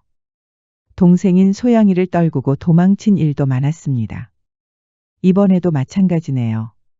소양이는 그만 발을 헛디뎌 넘어지고 말았습니다. 언니는 그런 소양이는 신경도 못 쓰고 걸음아 나 살려라 하고 주랭랑을 치는 것이었습니다. 소양이는 언니를 불렀지만 야속하게도 돌아올 리가 없었습니다. 뒤를 돌아보니 그 무서운 늑대가 소양이 앞에 와 있었습니다. 소양이는 너무 무서워서 소리도 지르지 못하였지요. 발은 돌처럼 굳어서 일어서지도 못하는 것이었습니다. 이대로 나는 죽나 보다. 아버지, 어머니. 먼저 떠나는 이 불효자를 용서하소서. 그런데 이게 무슨 일인지 부인, 내 말 들리시오? 소양이는 꿈을 꾸는 것 같았습니다. 이 상황에서 서방님의 목소리가 들린다는 것은 분명히 꿈이겠지요. 순간 소양이는 이게 다 서방님을 의심하다 꾼 악몽이구나 했습니다. 안심하고 눈을 뜨는데 그 늑대가 눈을 동그랗게 뜨고 소양이를 보고 있는 것이 아니겠어요. 부인, 나요. 서방님이요. 소양이는 도저히 믿을 수가 없어 아무 말도 하지 못하고 있었습니다. 늑대는 잠시 망설이더니 한복 한 벌을 보여줬습니다. 서방님이 아침에 입고 나갔던 그 한복이었습니다. 서방님? 그렇소, 부인. 지금까지 말하지 않아서 미안하오. 이게 대체 어떻게 된 일일까요? 사실 서방님의 아버지는 정당하게 돈을 벌었던 것이 아니었답니다. 영구가 힘들던 차의 시골에서 쉬던 시아버지는 산골 농부들과 무녀들, 떠돌이 노인 등의 지식을 빌려서 개발한 것이었지요. 그 사람들은 모두 그 서책과 관련해서 대가라도 얻을 줄 알았답니다. 하지만 시아버지는 철저히 외면하였고 혼자서 모든 돈을 챙겼지요.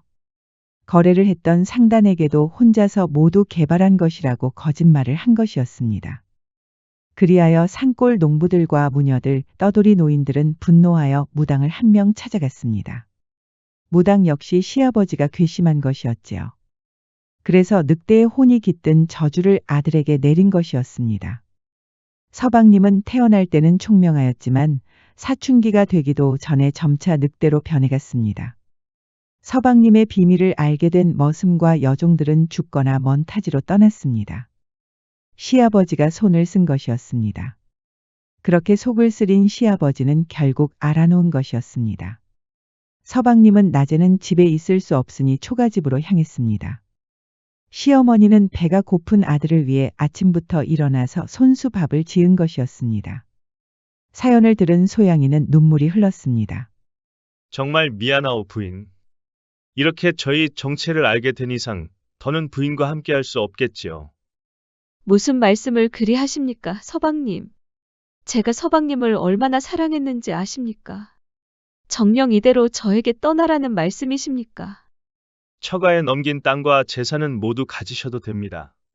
부인에게도 넉넉히 재산을 챙겨드릴 터이니 그만 저 같은 놈을 잊으시고 떠나십시오. 그럴 수 없습니다, 서방님. 제가 무슨 수를 쓰더라도 서방님을 돌려놓을 겁니다. 서방님을 돌려놓으려는 시도는 많았답니다. 시어머니가 제사도 지내고 무당도 불러보았지만 소용이 없었지요.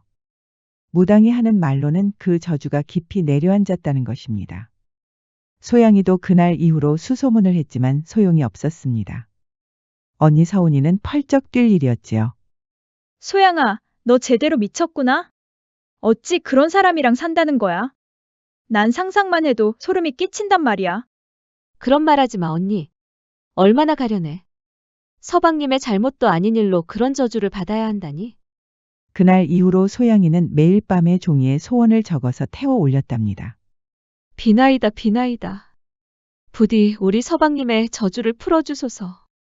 소양이는 종이가 잘 타지 않거나 그을음이 흩어지면 바로 무당을 불러서 제의를 베풀었답니다.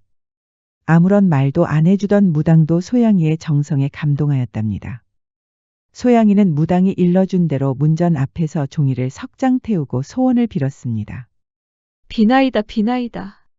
부디 우리 서방님의 저주를 풀어주소서. 그렇게 무리하던 소양이는 땀을 흘리다 쓰러지고 말았습니다. 시어머니도 눈물을 흘리며 소양이를 간호하였지요. 이렇게 심성 착한 며느리가 왔는데 아무래도 이대로 떠나보내야겠구나. 하지만 소양이는 포기하지 않았습니다. 다시 종이에 소원을 적고 태워 올렸습니다. 하늘도 소양이의 정성에 감동했을까요? 연기와 그을음이 갑자기 하늘 위로 휙 하고 올라가는 것이 아니겠어요. 이것은 좋은 징조가 아닌가. 그때였습니다. 태우고 올라간 종이가 거짓말처럼 다시 소양이 앞에 나타난 것이었습니다. 종이에는 뚜렷이 적혀 있었습니다. 여기서 두 고개를 넘으면 희한해 보이는 비석이 있느니라. 비석 앞에 초가집으로 들어가면 총각 한 명이 자고 있을 터이니 자고 있는 총각 옆에 있는 구슬을 탕에 넣어 서방에게 먹이거라. 소양이는 두 눈으로 보고도 믿을 수가 없었습니다. 종이는 마지막 글에는 이렇게 쓰여 있었습니다. 너의 앞에 시험과 시련이 기다리고 있을지니. 그렇게 종이는 태워서 사라졌습니다. 소양이는 얼른 떠날 채비를 하였지요. 이것은 분명히 하늘이 준 마지막 기회였습니다. 종이에 적힌 대로 두 고개를 넘었더니 비석이 보였습니다. 비석 주변으로 바위가 박혀 있어 희한하게 보입니다. 여기로구나. 그리고 진짜 비석 앞에 초가집이 하나 있었습니다. 겉으로는 초라하지만 그 주변으로 이상한 기운이 뿜어져 나오는 것 같았지요.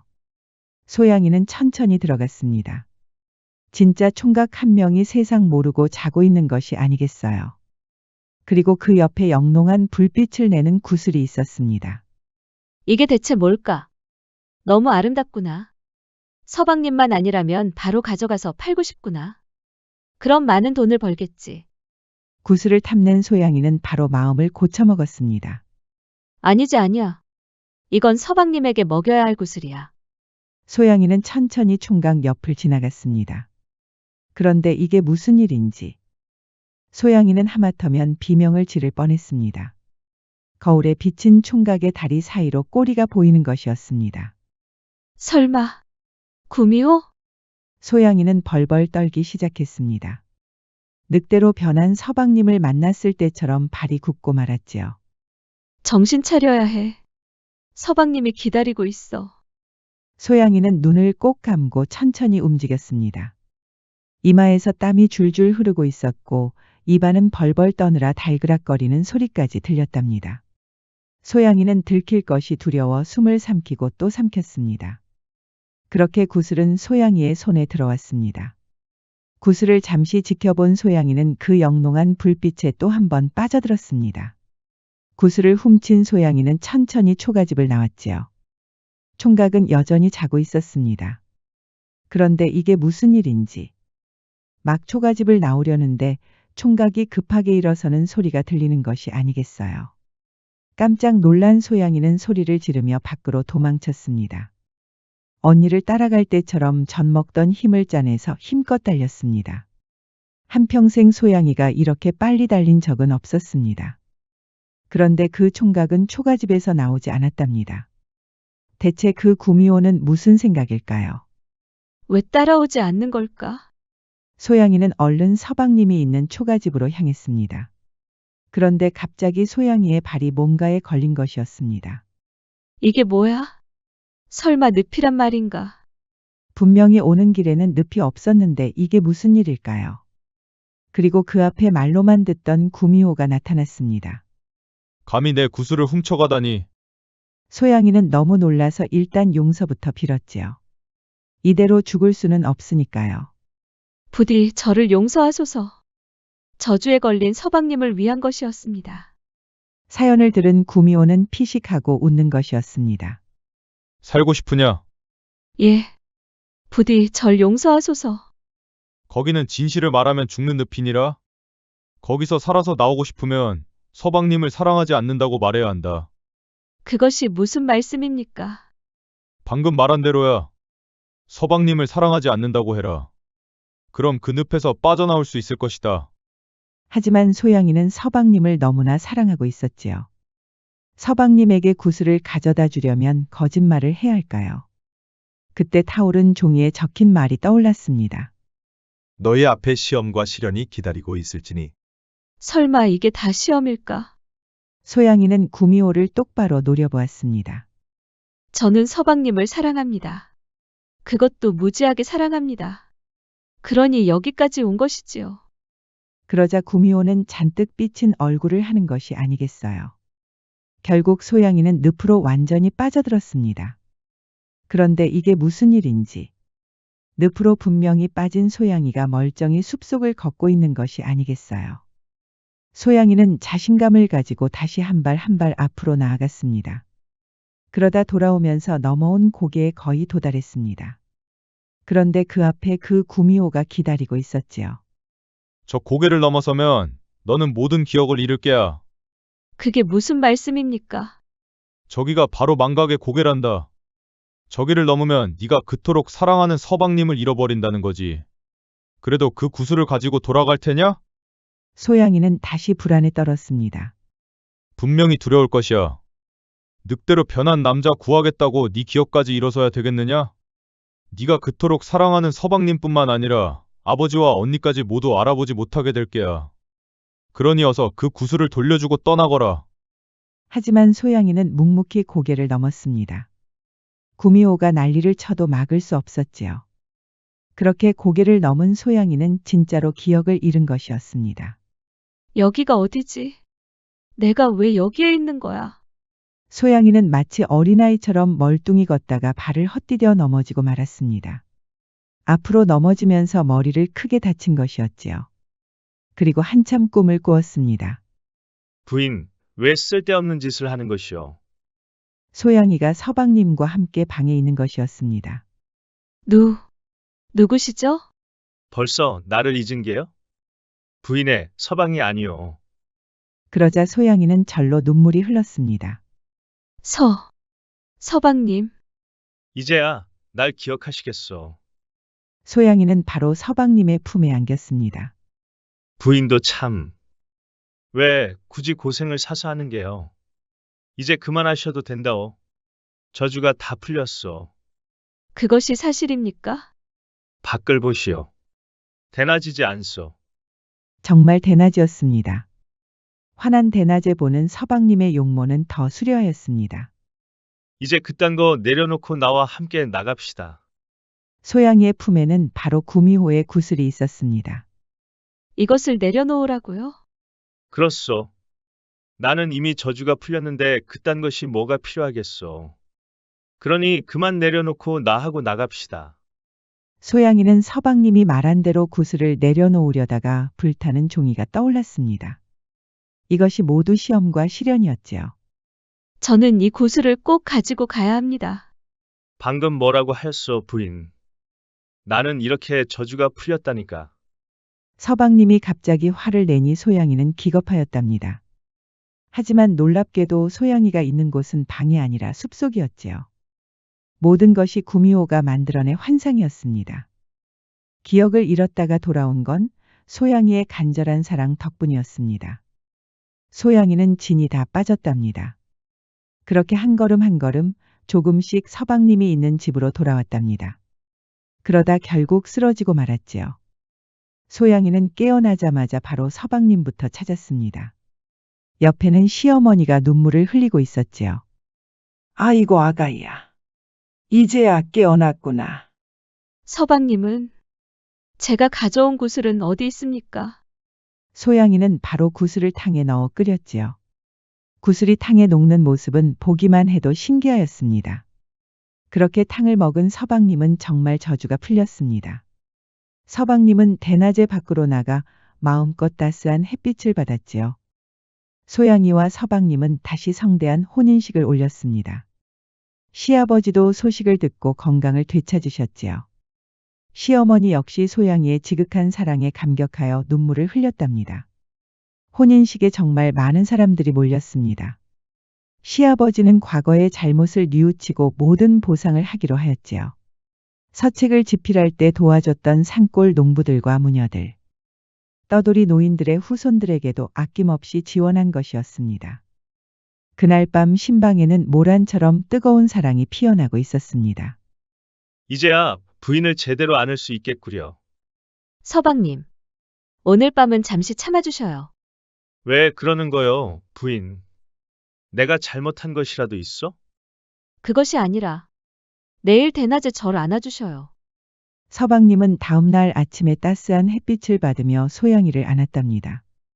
오고지에라는 말이 있지요. 그 사람을 사랑하면 그의 집 지붕에 있는 까마귀도 사랑스럽게 보인다는 뜻입니다. 소양이의 간절한 사랑으로 오늘의 백세야담 이야기를 마치겠습니다. 지금까지 백세야담 5번째 이야기였습니다. 백세야담 많이 사랑해 주세요. 이렇게 끝내려고 했는데 소양이 할 말이 있다고 하네요. 저와 서방님의 아름다운 사랑 이야기를 계속 지켜보고 싶으시다면 구독과 좋아요, 알림 설정도 잊지 마시고 꼭 눌러주세요. 애정이 담긴 댓글도 많이 부탁드립니다. 다음은 과부들의 하룻밤을 빼앗은 스님의 이야기입니다. 하산을 하고 장군이 되려고 했던 이 스님에게 과연 무슨 일이 있었을까요? 과부들을 둘러싼 이야기를 계속 감상해 주세요. 백세야담 많은 사랑 부탁드립니다. 전란을 끝낸 조선시대. 전국에는 여전히 전란의 잔해가 여기저기 흩어져 있었습니다. 전쟁을 끝내고 돌아온 장군 이강은 돌아갈 고향이 없었답니다. 고향은 이미 쑥대밭이 되었고 남은 사람들은 복구 작업에 여념이 없었습니다. 수많은 전투로 심신이 지친 이강은 그런 고향에 큰 미련이 없었지요. 그렇게 방황을 하다가 이름이 없는 어느 고을의 자리를 잡았습니다. 이 고을은 전쟁통에도 상대적으로 큰 피해를 입지 않았답니다. 시장은 고향보다 훨씬 활기찼고 고을 사람들도 모두 인심이 좋았지요. 무엇보다 이강이 여기 머무르고 싶었던 특별한 이유가 있었습니다. 여기에 바로 과부들이 많이 살고 있던 것이었지요. 마침 이 고을에서는 전쟁 때문에 치안이 많이 안 좋았답니다.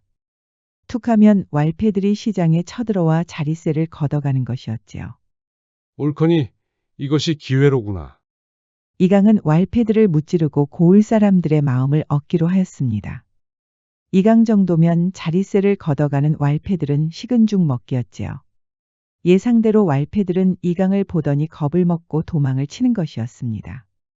전쟁통에서 살아 돌아온 장군이니 왈패들도 눈치를 채고 싸움조차 걸지 않은 것이었지요. 그리하여 이강은 고을 사람들로부터 큰 신임을 얻었습니다. 고을 사또는 전쟁통에 피난만 다녔던 약골이었지요. 사실상 이강이 이 고을의 왕이 된 셈이었습니다. 이제 과부들을 한 명씩 만나 보자꾸나. 이강은 만면의 미소를 지었습니다. 이제 이 고을에서는 무서울 것이 없었지요. 시장 상인들을 괴롭히던 상인들도 얼마 가지 않아 이강의 부하들로 들어왔습니다. 부하들도 이강의 의중을 알게 되면서 여기저기 있는 어여쁜 과부들에 대해 알려주곤 하였지요. 이강은 흡족하였습니다. 그러던 어느 날이었습니다. 고을의 유일한 사찰에서 한 젊은 남자가 내려왔습니다. 하산을 하고 돌아온 이 남자는 형각. 전쟁통에도 사찰을 지켰던 유일한 남자였지요. 큰 스님은 감격하여 형각이 속세로 떠나는 일을 크게 말리지 않았습니다. 현가가 너라면 분명히 속세에서도 크게 성공할 것이야. 너의 그 큰 배포라면 어디를 가서도 굶어 죽지는 않을 것이다. 현가가 꼭 성공하거라. 형각은 그렇게 사찰을 떠나 고을로 내려왔습니다. 전쟁통에도 고을 사람들을 위로했던 형각이었지요. 그러니 어디를 가도 형각을 반기는 것이었습니다. 게다가 얼굴까지 잘생겼으니 고을 여인들의 마음도 사로잡은 것이었지요. 이제 하산한 사람이니 혼담을 넣고 싶어하는 집들도 많았답니다. 형각의 유명세는 얼마 가지 않아 이강의 귀에도 들어갔습니다. 고을 여인들의 마음을 모두 사로잡으려고 했던 이강은 시기심이 난 것이었지요. 멀리서 지켜본 형각의 생김새는 남자가 봐도 부러울 지경이었습니다. 불안한 이강은 부하들을 통해 형각의 동태를 보고받았습니다. 예상대로 형각은 고을 여인들의 인기를 한몸에 받고 있었습니다. 감히 저 어린 것이. 그런데 이게 무슨 일인지 이강에게 놀라운 소식이 전해졌습니다.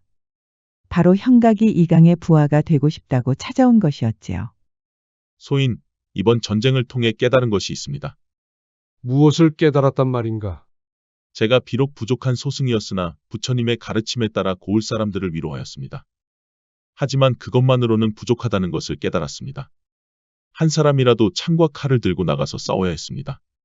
사내로 태어나서 부끄러웠습니다. 늦게라도 저를 병사로 받아주십시오. 이강은 회심의 미소를 지었습니다. 그 열정은 갸륵하긴 하나 나의 병사가 된다는 것은 쉬운 일이 아니다. 버텨낼 재간이 자네에게 있겠나. 그동안 사찰에서 편안하게 지냈을 터인데 체력은 또 어쩌고. 그러면서도 이강은 이따 꼬드길 과부 생각에 신이 나 있었습니다. 전쟁으로 명성을 떨쳤던 장군이 이제는 호색한이 된 것이었지요. 그런데 형각은 자신감이 넘쳤습니다. 그 점은 염려하지 마십시오. 이런 날이 올 것이라고 믿고 충분히 준비했습니다. 형각은 전쟁통에도 체력 단련을 소홀히 하지 않았습니다. 사실 사찰을 지키면서도 고을 사람들의 목숨을 구한 일이 여러 번 있었지요. 형각의 주먹이 생각보다 강했던 것이었습니다. 이강은 형각을 부하로 받아들였습니다. 아주 모질게 굴어서 초장부터 기세를 꺾을 작정이었지요. 새벽부터 기와집 마당 청소를 시키고 머슴들이 해야 할 땔감에다 병사들이 쏘면서 버려진 화살들을 줍는 허드렛 일까지 시키는 것이었습니다. 형각은 당연히 자존심이 상할 수밖에 없었지요. 일부 병사들은 형각을 우습게 여겼습니다. 스님이면 그냥 사찰이나 지킬 것이지 뭐하러 속세에 와서 이런 허드렛 일을 하고 계시나. 너 방금 뭐라고 했어? 형각은 그만 분을 참지 못하고 병사와 몸싸움을 하였습니다. 이강은 옳다구나 하고 형각을 두들겨 패는 것이었습니다. 그러게 이놈아. 사찰이나 지킬 것이지. 속세에 왜 기어들어와서 이 망신을 당하는 게야? 형각은 장군의 훈육이라고 믿었지만 가슴속에 들끓는 분노는 억제할 수가 없었습니다. 이강은 형각이 밖으로 나오지도 못하게 창고 안에 가둬버렸습니다. 그래야 고을 여인들에게 눈독을 들이지 못하니까요. 그만큼 이강이 좁쌀 같은 사람이었지요. 그리고는 어여쁜 과부를 불러서 또 수작을 부리는 것이었습니다. 이러다 이강의 손길을 거치지 않을 과부가 없을 지경이었지요. 형각은 이강의 그런 숨은 이면을 모르고 창고 안에서 마음을 가라앉히고 있었습니다. 이렇게 속세에서 무너지면 안 된다. 이럴 때일수록 큰 스님의 가르침을 잊으면 아니 된다. 하지만 이강의 좁쌀 같은 행동은 거침이 없었습니다. 나중에는 병사들의 심부름까지 시키는 것이었지요. 병사들의 훈련에 쓰일 목도를 깎으라는 것이었습니다. 형각은 참다 못해 한마디 했습니다. 장군, 목도를 만드는 일은 병사가 할 일이 아니지 않습니까? 저도 훈련을 하게 해주십시오. 아직도 정신을 못 차렸구나. 그 흔한 허드렛 일도 못 참아서 병사와 몸싸움을 하였거늘. 그래가지고 무슨 전쟁에 나가겠다는 게냐. 너 그런 정신머리로 나가면 하루도 못 가서 목숨을 잃을 것이다. 형각은 몸싸움을 한 자신이 부끄러웠습니다. 이강의 말이 틀린 것은 아니니까요. 결국 형각은 자존심을 버리고 이강이 시키는 대로 모두 하기로 했습니다. 목도를 열심히 깎았고 땔감도 하라는 대로 계속 팼고 청소도 하라고 하면 다 했지요. 그러던 어느 날이었습니다. 형각이 피곤한 몸을 이끌고 활터 옆을 지나고 있었습니다. 다른 병사들처럼 활을 쏘고 싶어 몸이 근질근질한 것이었습니다. 장군이 절대 허락 없이 화살을 쏘지 말라고 하였는데. 에라 모르겠다. 형각은 참지 못하고 결국 화살을 쐈습니다. 백발백중이었습니다. 이대로 전투에 나가면 백전백승할 기분이었지요. 그런데 그때 이강의 날벼락이 떨어진 것이었습니다. 이놈아. 그새를 못 참고 바로 화살을 쏜단 말이냐? 이강은 또 한 번 형각을 두들겨 팼습니다. 사실 이강이 놓은 덫이었지요. 일부러 활터에 활과 화살을 마련해 놓은 것이었습니다. 두들겨 맞던 형각은 벌떡 일어섰습니다. 장군, 이제 저도 훈련을 시켜주십시오. 하라는 대로 다 하지 않았습니까? 저것을 보십시오. 제가 쏜 화살이 모두 백발백중입니다. 이강이 쳐다보니 진짜 화살이 백발백중이었습니다. 순간 이강은 소름이 끼쳤습니다. 이대로 훈련을 시키면 분명히 자신을 뛰어넘는 장수가 될 것이 뻔해 보였습니다. 이강은 무서웠습니다. 이강은 더 듣지 않고 다시 형각을 창고에 가뒀습니다. 밥도 주지 않는 것이었지요. 그렇게 형각은 초주검이 돼서 연변장을 걷고 있습니다. 주변에는 병사들의 기합 소리가 들렸지요. 이제는 그런 기합 소리도 의미 없는 메아리처럼 들렸답니다. 그날 밤 형각은 이곳을 떠나기로 하였지요. 떠날 채비를 마치고 떠나려는데 이게 대체 무슨 일인지 형각의 눈이 휘둥그레졌습니다. 마침 이강이 머물고 있던 별채를 지나고 있었지요. 그 안에서 이상한 소리가 들리는 것이었습니다. 조심히 들어갔더니 이강과 과부가 같은 방에 있었습니다. 과부의 수줍어하는 웃음소리는 심신이 지친 이강마저 녹일 정도였지요. 저게 대체 무슨 짓이란 말인가? 전란으로 명성을 떨쳤던 장군께서 저렇게 방탕한 놈이었다니. 형각은 다시 짐을 방에 풀었습니다. 이대로 가면 너무 억울한 것이었지요. 이 망할 놈의 자식. 뒤에서는 저런 짓을 하면서 나한테는 그렇게 엄격했단 말인가? 형각은 그날 이후로 이강의 실체를 알게 되었습니다. 알고 보니 고을의 과부들이라는 과부들은 모두 만나고 다녔지요. 이강의 부하들도 얼굴 반반한 과부에게 매일 접근한 것이었습니다. 화가 난 형각은 주막에서 술을 퍼마셨습니다. 나쁜 놈의 자식. 감히 나와 같은 정승에게 이런 불경한 짓을 하다니. 너 같은 놈 때문에 나에게 이런 업보가 생기다니. 그때 열심히 음식을 나르던 주모가 형각 앞에 넘어지고 말았습니다. 아이고, 총각 미안해요. 너무 바쁜지라. 그러다 형각과 주모가 눈이 맞았습니다. 주모는 얼굴이 새빨개졌지요. 이제 보니 형각 총각이 아니신가? 어찌 이렇게 혼자서 술을 퍼마시고 계신가? 주모가 상관할 바가 아니오. 이보시오, 형각 총각. 너무 과음하지 말고 이따 나랑 같이 마시지. 나도 오늘 술이 좀 받을 것 같으니. 손님들이 나가고 형각은 주모와 술잔을 기울였습니다. 주모는 무슨 일로 그리 술이 당기시나. 어젯밤에 관심이 있는 사내가 날 부르지 않겠어. 그래서 옳다구나 하고 찾아갔지. 과부가 된 이후로 그렇게 뜨거운 밤을 보낸 건 처음이었지. 그런데 그날 이후로 통 연락이 없다네. 어떤 놈이 그런 짓을 한단 말이오. 형각은 물어본 순간 누군가가 머릿속을 스쳤습니다. 그리고 그 예감은 틀리지 않았지요. 이강 장군이지. 이 고을의 과부가 어디 한둘이요.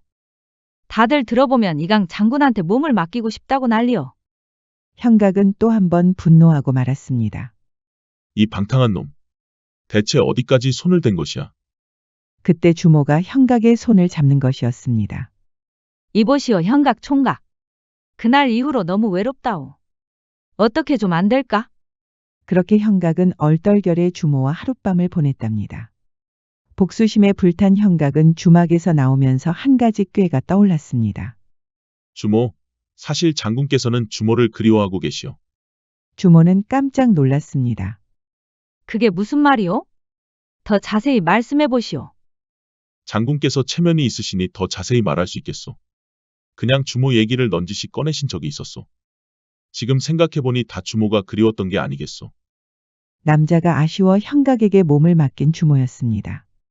이강 장군이 그리워한다니 다시 가슴이 뜨거워지는 것이었지요.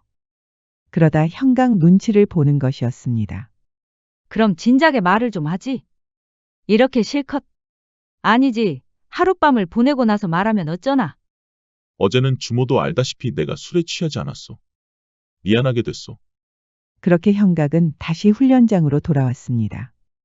그리고는 이강 앞에 이렇게 말하는 것이었습니다.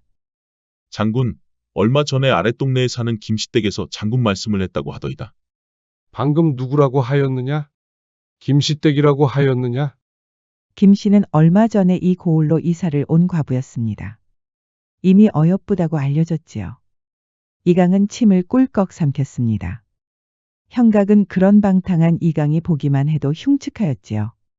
형각은 소름 끼치면서도 꾹 참고 말을 이어갔습니다. 장군께서 손수 훈련병들을 챙겨준다는 소문을 들은 모양입니다. 얼마 전에도 고생한 훈련병들에게 삶은 닭고기를 내어주시지 않았습니까? 그 말씀을 듣고 감격한 게 아닐지요. 이강은 또 한 번 음흉한 미소를 지었습니다. 그럼. 내가 또 부하들을 챙겨주지 않고서는 못 배기는 인물이지. 그러다 형각과 눈이 마주치고 헛기침을 하는 것이었습니다. 매일 두들겨 맞고 창고에 갇힌 형각 때문에 머쓱한 것이었지요. 이강은 곧바로 부하들을 시켜서 삶은 닭고기를 내왔습니다. 형가가 어서 이것을 김씨댁에게 주도록 하거라. 가는 길에 너도 좀 먹고. 형각은 기가 찼습니다. 그동안 먹을 거 하나 안 주고 매일 허드렛 일만 시키며 두들겨 패던 인간이었으니 말이에요. 형각은 가는 길에 닭고기를 맛있게 씹어 먹었습니다. 그놈한테 이런 식으로 얻어먹을 줄은 꿈에도 몰랐구나. 정말 좀생이 같은 놈이야. 형각은 김씨댁의 집을 찾았습니다. 김과부는 듣던 대로 예쁜 미모를 가지고 있었지요. 형각도 순간 놀라서 침을 꿀꺽 삼켰답니다. 형각 총각이 아니십니까? 저를 아십니까? 그러자 김과부가 의미심장한 미소를 지었습니다. 형각 총각 모르면 여기서 소외되기 십상입니다. 과부들이 형각 총각을 많이 찾던데요. 그러면서 형각과 눈을 마주치는 것이 아니겠어요. 옳거니 걸려들었구나. 형각은 또 왜 이러는 걸까요? 설마 방탕한 이강에게 너무 맞아서 머리라도 이상해진 걸까요? 형각은 손에 들고 있던 닭고기를 보여주었습니다. 사실 이 고을에 이사를 오신 지 얼마 되지 않았는데 화답이 늦었습니다. 김과부는 닭고기를 보더니 씩 하고 웃는 것이 아니겠어요. 이게 다 무엇입니까? 설마 저를 위해서 이렇게 만들어 온 것입니까? 그렇다마다요. 이렇게 형각은 거짓말쟁이가 되어가는 걸까요?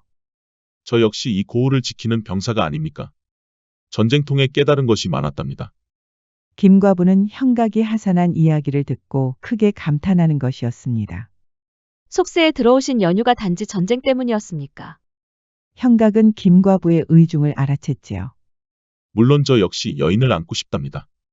그런데 저를 알아주는 여인이 없으니 설마 그럴 리가요. 이렇게 번듯한 총각한테 여인들이 눈길을 안 주다니. 모두 눈이 어떻게 된 모양이네. 김과부는 수줍은 미소를 지었습니다. 하지만 형각은 급할 이유가 없었습니다. 이미 김과부 마음을 빼앗았다고 자신하는 것이었지요. 형각은 이강에게 돌아가 이렇게 말했습니다. 김씨댁에서 감사 말씀 전하셨습니다. 어찌 이리 음식 솜씨가 좋으냐며 좋아하더이다. 이강은 뛸 듯이 기뻐하는 것이었습니다. 그렇구나. 그럼 이 이강 장군을 뵈러 한번 찾아오시라고 하지 않았느냐? 저도 그 말씀을 넌지시 꺼냈습니다만 아무래도 고을에 오신 지 얼마 되지 않았고 과부의 몸이라서 조심스러울 수밖에 없지 않겠습니까? 그러니 장군께서 보양식을 좀 더 챙겨주시는 것이 어떻습니까? 그러자 이강은 다시 부하들을 불렀습니다. 이번에는 장조림과 소고기 묵국까지 만들었지요. 형각은 김과부에게 줘야 할 장조림을 맛있게 먹고 쾌재를 불렀습니다. 덕분에 아주 맛있게 먹는구나 이놈아. 형각은 이강 논리는 재미에 푹 빠진 것이었습니다. 김과부는 장조림과 소고기 묵국에 놀라고 말았지요. 장조림은 형각이 너무 많이 먹어서 소분하였답니다. 어머 어쩜. 형각 총각은 어찌 이리 음식 솜씨가 좋단 말입니까? 사실 사찰에 있을 때 음식 솜씨가 많이 들었답니다. 또 거짓말. 형각은 사찰에 있을 때 밥만 열심히 지었답니다. 요리 실력이 너무 없어서 큰 스님한테 많이 혼났지요. 어쩔 때는 큰 스님이 부엌을 드나들 정도였습니다. 김과부는 그런 사정도 모르고 형각에게 계속 호감이 생기는 것이었습니다. 오늘은 맛있게 드시는 것을 보고 가야겠습니다. 제가 이 장조림과 소고기 묵굿을 먹는 것을 보시겠다고요? 어째서요? 이강 장군께서 꼭 보고 오라고 하셨습니다. 그래도 고을에 새로 오신 분에게 드리는 화답인데 마땅히 음식이 입맛에 맞는지 확인하라고 하셨습니다. 전에 주셨던 닭고기도 정말 맛있게 먹었습니다. 이번 것도 당연히 맛있겠지요. 김과부는 수줍은 미소를 지으며 음식을 입에 넣었지요. 형각은 김과부의 기품 있는 자세 하나하나에 넋이 나갈 정도였습니다. 이대로 가지 않고 김과부를 안고 싶었지요. 김과부도 눈치를 챘을까요? 여종을 불러서 전통주 하나를 내오는 것이 아니겠어요. 손님을 이대로 돌려보내드리는 것은 예의가 아닌 것 같습니다. 그러니 어서 받으시지요. 술을 마셨다고 하면 장군님께서 별로 안 좋아하실 겁니다. 제가 드렸다고 하면 오히려 좋아하실 겁니다. 그렇게 형각은 술을 한 모금씩 마시기 시작했습니다. 김과부도 한 잔씩 들어가더니 점점 얼굴이 빨개지는 것이 아니겠어요. 저는 어릴 때부터 부모를 여의고 절로 들어갔습니다. 상처를 극복하고자 그냥 막무가내로 들어간 것이었지요. 정말 힘들었답니다. 마음에도 없는 성부를 바란다고 얼마나 고생을 하였는지. 얘기를 듣던 김과부는 괜히 눈물이 나는 것이었습니다. 모두가 다 그런 삶을 사는 것이 아니겠어요. 저 역시 너무 어린 나이에 혼인을 했지 뭐예요. 시댁에서 신랑이 몸이 안 좋다는 것을 감쪽같이 숨겼답니다. 저는 신랑 품에 제대로 안겨보지도 못하고 혼자가 되었지요. 김씨댁의 이야기를 듣고 보니 저와 비슷한 아픔이 있으신 것 같습니다. 서로 원치 않는 삶을 살다가 여기까지 온 것 같습니다. 그러니 서로 위로도 할 수 있지 않겠습니까? 형각 총각. 지금 그 말은 형각은 자기도 모르게 김과부의 얼굴에 손이 가고 말았습니다. 피부가 어찌나 고운지 형각은 그만 충동적으로 김과부를 안고 말았지요. 김과부는 놀랐지만 형각의 옷자락을 쥐던 손에 힘이 서서히 풀리는 것이었습니다. 결국 김과부도 자세를 바로 하고 형각의 품에 안겼습니다. 형각은 이강 몰래 과부들을 탐하니 아주 꿀맛이었습니다. 세상에 속세가 이렇게 재미가 있었다니. 하루빨리 하산을 할 걸 그랬구나. 그동안 큰 스님 눈치를 보느라 장꾀도 부리지 않았던 형각이었지요. 역시 장꾀의 맛이란.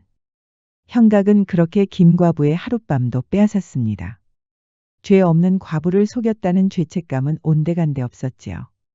그런데 이게 무슨 일인지. 다음 날 아침에 형각의 미간을 찌푸리게 하는 일이 있었습니다. 바로 이강의 목소리였지요. 형각은 깜짝 놀랐습니다. 김과부는 여전히 새근새근 자고 있었습니다. 이강이 이른 시간에 김과부를 찾은 것이었습니다. 이강의 쩌렁쩌렁한 목소리가 울려 퍼졌습니다. 그러니 김과부도 깰 수밖에 없었지요. 형각은 당황할 수밖에 없었습니다. 지금 이대로 이강과 김과부가 만나면 본인이 했던 거짓말이 모두 들통이 날 테니까요. 형각이 그렇게 안절부절 못하는 중에 이강이 집으로 들어왔습니다. 김과부의 허락도 없는데 막무가내로 들어온 것이었습니다. 그때 김과부가 깨어난 것이었지요. 지금 누가 온 겁니까? 이강 장군입니다. 김과부는 깜짝 놀랐지요. 얼른 옷부터 입어야 하니까요. 수세에 몰린 형각은 김과부의 손을 덥석 잡았습니다. 대체 형각은 무슨 생각일까요? 김과부는 마당으로 나와 이강과 만났습니다. 이제야 김시댁을 만나 뵙는군요. 저 역시 명성이 드높은 이강 장군을 뵙게 돼서 반갑습니다. 그런데 어인일로 오셨는지. 그야 제가 보내드린 닭고기와 그리고 그 뭐더라. 좁쌀 같은 이강은 자기가 보내준 음식도 제대로 기억 못하고 있었지요. 하루빨리 김시댁을 안고 싶은 마음뿐이었습니다. 장조림과 소고기 묵국 말씀이십니까? 맞습니다. 그거는 잘 드셨는지 궁금하여 이렇게 이른 아침에 한 걸음으로 달려왔소. 김과부는 미소를 짓더니 이렇게 말하는 것이었습니다. 형각 총각을 통해서 잘 받았습니다. 장군 음식 솜씨가 소문대로더군요. 이게 대체 무슨 일일까요? 사실 형각은 자신이 살기 위해 이강을 이용한 것이었습니다. 사실 김시댁에게 못한 말이 있습니다. 사실 이강 장군은 김시댁이 아는 그런 사내가 아니오. 이 고을 과부들 중에 그놈의 손길을 거치지 않은 여인이 없을 정도라오. 사연을 들은 김과부는 기겁하는 것이었습니다. 제가 드렸던 음식들은 사실 제가 한 것이 아닙니다. 속여서 송구합니다. 김시댁이 이강 장군의 또 다른 희생양이 되는 것을 원치 않았소. 그래서 제가 바보같이 이런 짓을. 김과부는 이미 형각에게 마음을 빼앗겼지요. 하룻밤을 보냈으니 이제 형각의 여인이라고 믿은 것이었습니다. 그리하여 형각의 뜻대로 이강을 속이기로 한 것이었지요. 장군께 감사의 뜻으로 식사를 대접하고 싶습니다. 이강은 그런 일도 모르고 옳다구나 하고 좋아하는 것이었습니다. 쇠뿔도 당김에 빼라고 바로 오늘 밤은 어떻소? 저야 좋지요. 김과부는 그날 밤에 이강의 집을 찾았습니다. 이강은 부하들을 재촉하여 더 푸짐한 음식을 내왔습니다. 장군께서 그토록 부하들을 아끼신다고 하던데 한번 확인할 수 있는지요? 이강은 당황하였습니다. 사실 이강에게 모진 훈련을 받던 터라 다들 지쳐 있었지요. 사실 이강은 질투심과 시기심이 많아서 자기보다 잘났거나 잘생긴 사내만 보면 괴롭히는 것이었습니다. 형각만 피해자가 아니었지요. 김과부는 눈치를 채고 이렇게 말하였습니다. 제가 자주 마시는 전통주를 가져왔습니다. 한잔하시죠. 그렇게 이강은 김과부가 주는 술을 홀짝홀짝 마시더니 금방 취하는 것이었습니다. 그러니 김과부를 안고 싶은 욕심이 그득한 것이었지요. 장군은 멀리서 봐도 장부의 기운이 느껴지더이다. 가까이서 보니 어깨와 가슴이 아주 우람하십니다. 이강은 도저히 참을 수가 없었습니다. 그 못된 손버릇이 다시 나온 것이었지요. 그런데 김과부는 이강의 손길을 거부하지 않는 것이었습니다. 대체 김과부는 무슨 생각일까요? 그렇게 하룻밤이 지나고 이강이 깨어났습니다. 그런데 이게 무슨 일인지. 이강 옆에 아무도 없는 것이었습니다. 분명히 어젯밤에 김과부를 안고 누웠는데 말이에요. 그런데 옆에 웬 종이가 있는 것이었습니다. 장군이시여. 이 몸은 장군의 것이 아닙니다. 장군의 과오를 거울처럼 비치고자 했을 뿐입니다. 이 고을의 많은 여인들이 장군의 욕망에 무너졌다고 들었습니다. 저는 그 고통의 끝자락에서 왔답니다. 부디 부끄러운 줄 아신다면 이 고을에서 떠나 남은 생을 자성하고 사십시오. 이강은 화들짝 놀라고 말았습니다. 그런데 이게 또 무슨 일인지 밖에서 여인들이 싸우는 소리가 들리는 것이었습니다. 밖으로 나가보니 주막 주모와 옆 동네에 사는 과부가 몸싸움을 하는 것이 아니겠어요. 알고 보니 서로 이강을 질투하느라 싸움이 난 것이었습니다. 이것도 모두 형각의 계략이었답니다. 주모에게 이강이 그리웠다고 말한 일을 기억하실 겁니다. 사실 주모뿐만 아니라 다른 과부에게도 찾아가 이강이 그리워한다고 말해준 것이었지요. 그러니 이강에게 마음을 품은 과부들이 서로 안 좋은 감정이 쌓여가고 있었습니다. 그렇게 이강의 평판은 급속도로 나빠졌답니다. 김과부가 이사를 간 것도 모두 이강 때문이라는 말이 떠돌았지요. 이강은 좌절하고 말았습니다. 훈련병들도 모두 낯뜨거워서 연병장에 아무도 오지 않았답니다. 불만이 있던 훈련병들은 칼과 창을 던져버리고 나왔습니다. 이강은 활터 앞에서 펑펑 울고 있었습니다. 그때 형각이 나타났습니다. 장군, 그동안 그렇게 절 괴롭히시더니 아주 꼴 좋습니다. 이강은 고개를 들지 못했습니다. 김과부가 남긴 편지가 계속 머릿속에서 맴돌고 있었습니다. 형각의 조롱도 가슴 아팠습니다. 결국 이 고을을 떠나야 했지요. 그렇게 이강은 사라졌고 형각이 이 고을의 장군이 되었습니다. 형각은 이제 무서울 것이 없었지요. 고을 사람들도 그동안 이강 밑에서 고생한 형각을 위로하는 것이었습니다. 그리고 형각에게 마음을 줬던 김과부도 돌아왔습니다. 이강이 떠날 때까지 잠시 고을 밖에서 머물고 있었지요. 모두 형각과 짜고 친 것이었습니다. 형각 총각한테 이제 장애물은 없소. 한평생 내가 총각에게 몸을 맡겨도 되겠소. 그야 당연하죠. 이제 김시댁은 나만 믿고 계시오. 그렇게 김시댁은 형각 품에 안겼습니다. 형각은 눈치도 보지 않고 김시댁 집에 드나들었습니다. 낮에는 병사들을 훈련시키고 밤에는 김시댁에 몰래 갔지요. 그렇게 1년이 지났습니다.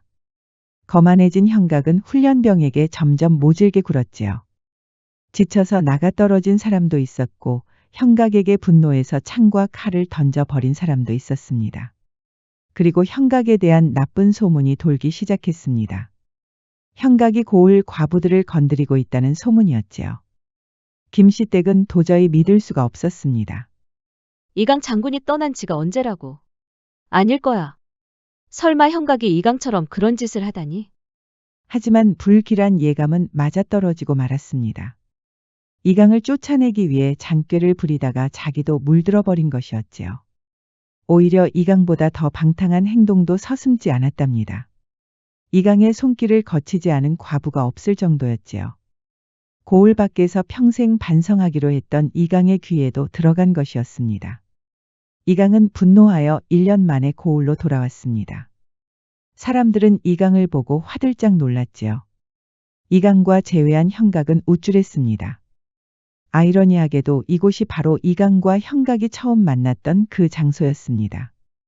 이제 일반 백성이 되신 양반이 여기는 무슨 일로 오셨소? 이놈이, 정녕 니놈이 한 짓을 모르겠느냐? 그것이 뭐라고 이렇게 호들갑이요? 그리고 고을 밖으로 나가서 평생 반성하신다는 양반이 무슨 낯짝으로 다시 돌아온 게요? 이놈이 아주 기고만장이로구나. 니놈 말대로 명성을 떨쳤던 장군으로서 한평생 반성할 마음을 갖췄느니라. 그동안 나의 과오를 되새기며 눈물도 많이 흘렸지. 이 고을에서 내가 쌓은 업적이 모두 무너져 내렸으니 얼마나 허망하단 말이냐. 그런데 이놈아, 너는 어찌 1년 만에 이렇게 방탕해졌느냐? 나는 고을의 왈패들을 쓰러뜨리면서 그 자리까지 간 것이니라. 높은 자리에 올라가니 게으르고 나태해지는 것은 이해하나. 너는 어찌 이렇게 빠르단 말이냐? 엄청 빠르구나 이놈아.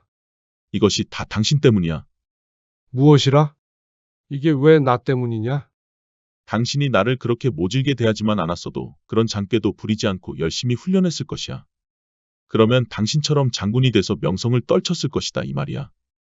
이놈이, 그게 어찌 내 탓이란 말이냐? 나를 밀어내고 그 자리에 올랐으면 열심히 했어야지. 뭐가 그렇게 급하다고 1년을 못 버티느냐? 다 당신 때문이야. 당신. 그렇게 두 사람은 치고받고 싸우기 시작하였지요. 그리고 두 사람을 쭉 지켜본 사람이 있었으니 바로 김과부였습니다. 김과부 뒤로는 동네 사람들이 많이 모여 있었지요. 둘 다 아주 지랄을 하고 있네. 김과부는 이미 관가에 고발한 상태였습니다. 이강과 형각은 그렇게 관가에 끌려가 모진 매를 맞아야 했지요. 두 사람 다 고을 밖으로 쫓겨났고 평생 과부가 많이 사는 이 고을에는 한 발자국도 내디디지 못하였답니다. 이강은 다시 산으로 올라가 남은 여생을 반성하고 살았답니다. 형각은 아직 혈기왕성한 젊은이라서 그런지 여기저기 고을에 다니면서 과부를 꼬시고 있었습니다. 그러다 고을 사내들에게 들켜서 두들겨 맞는 것이었지요. 결국 형각도 산에 올라 평생 반성하면서 살기로 했습니다.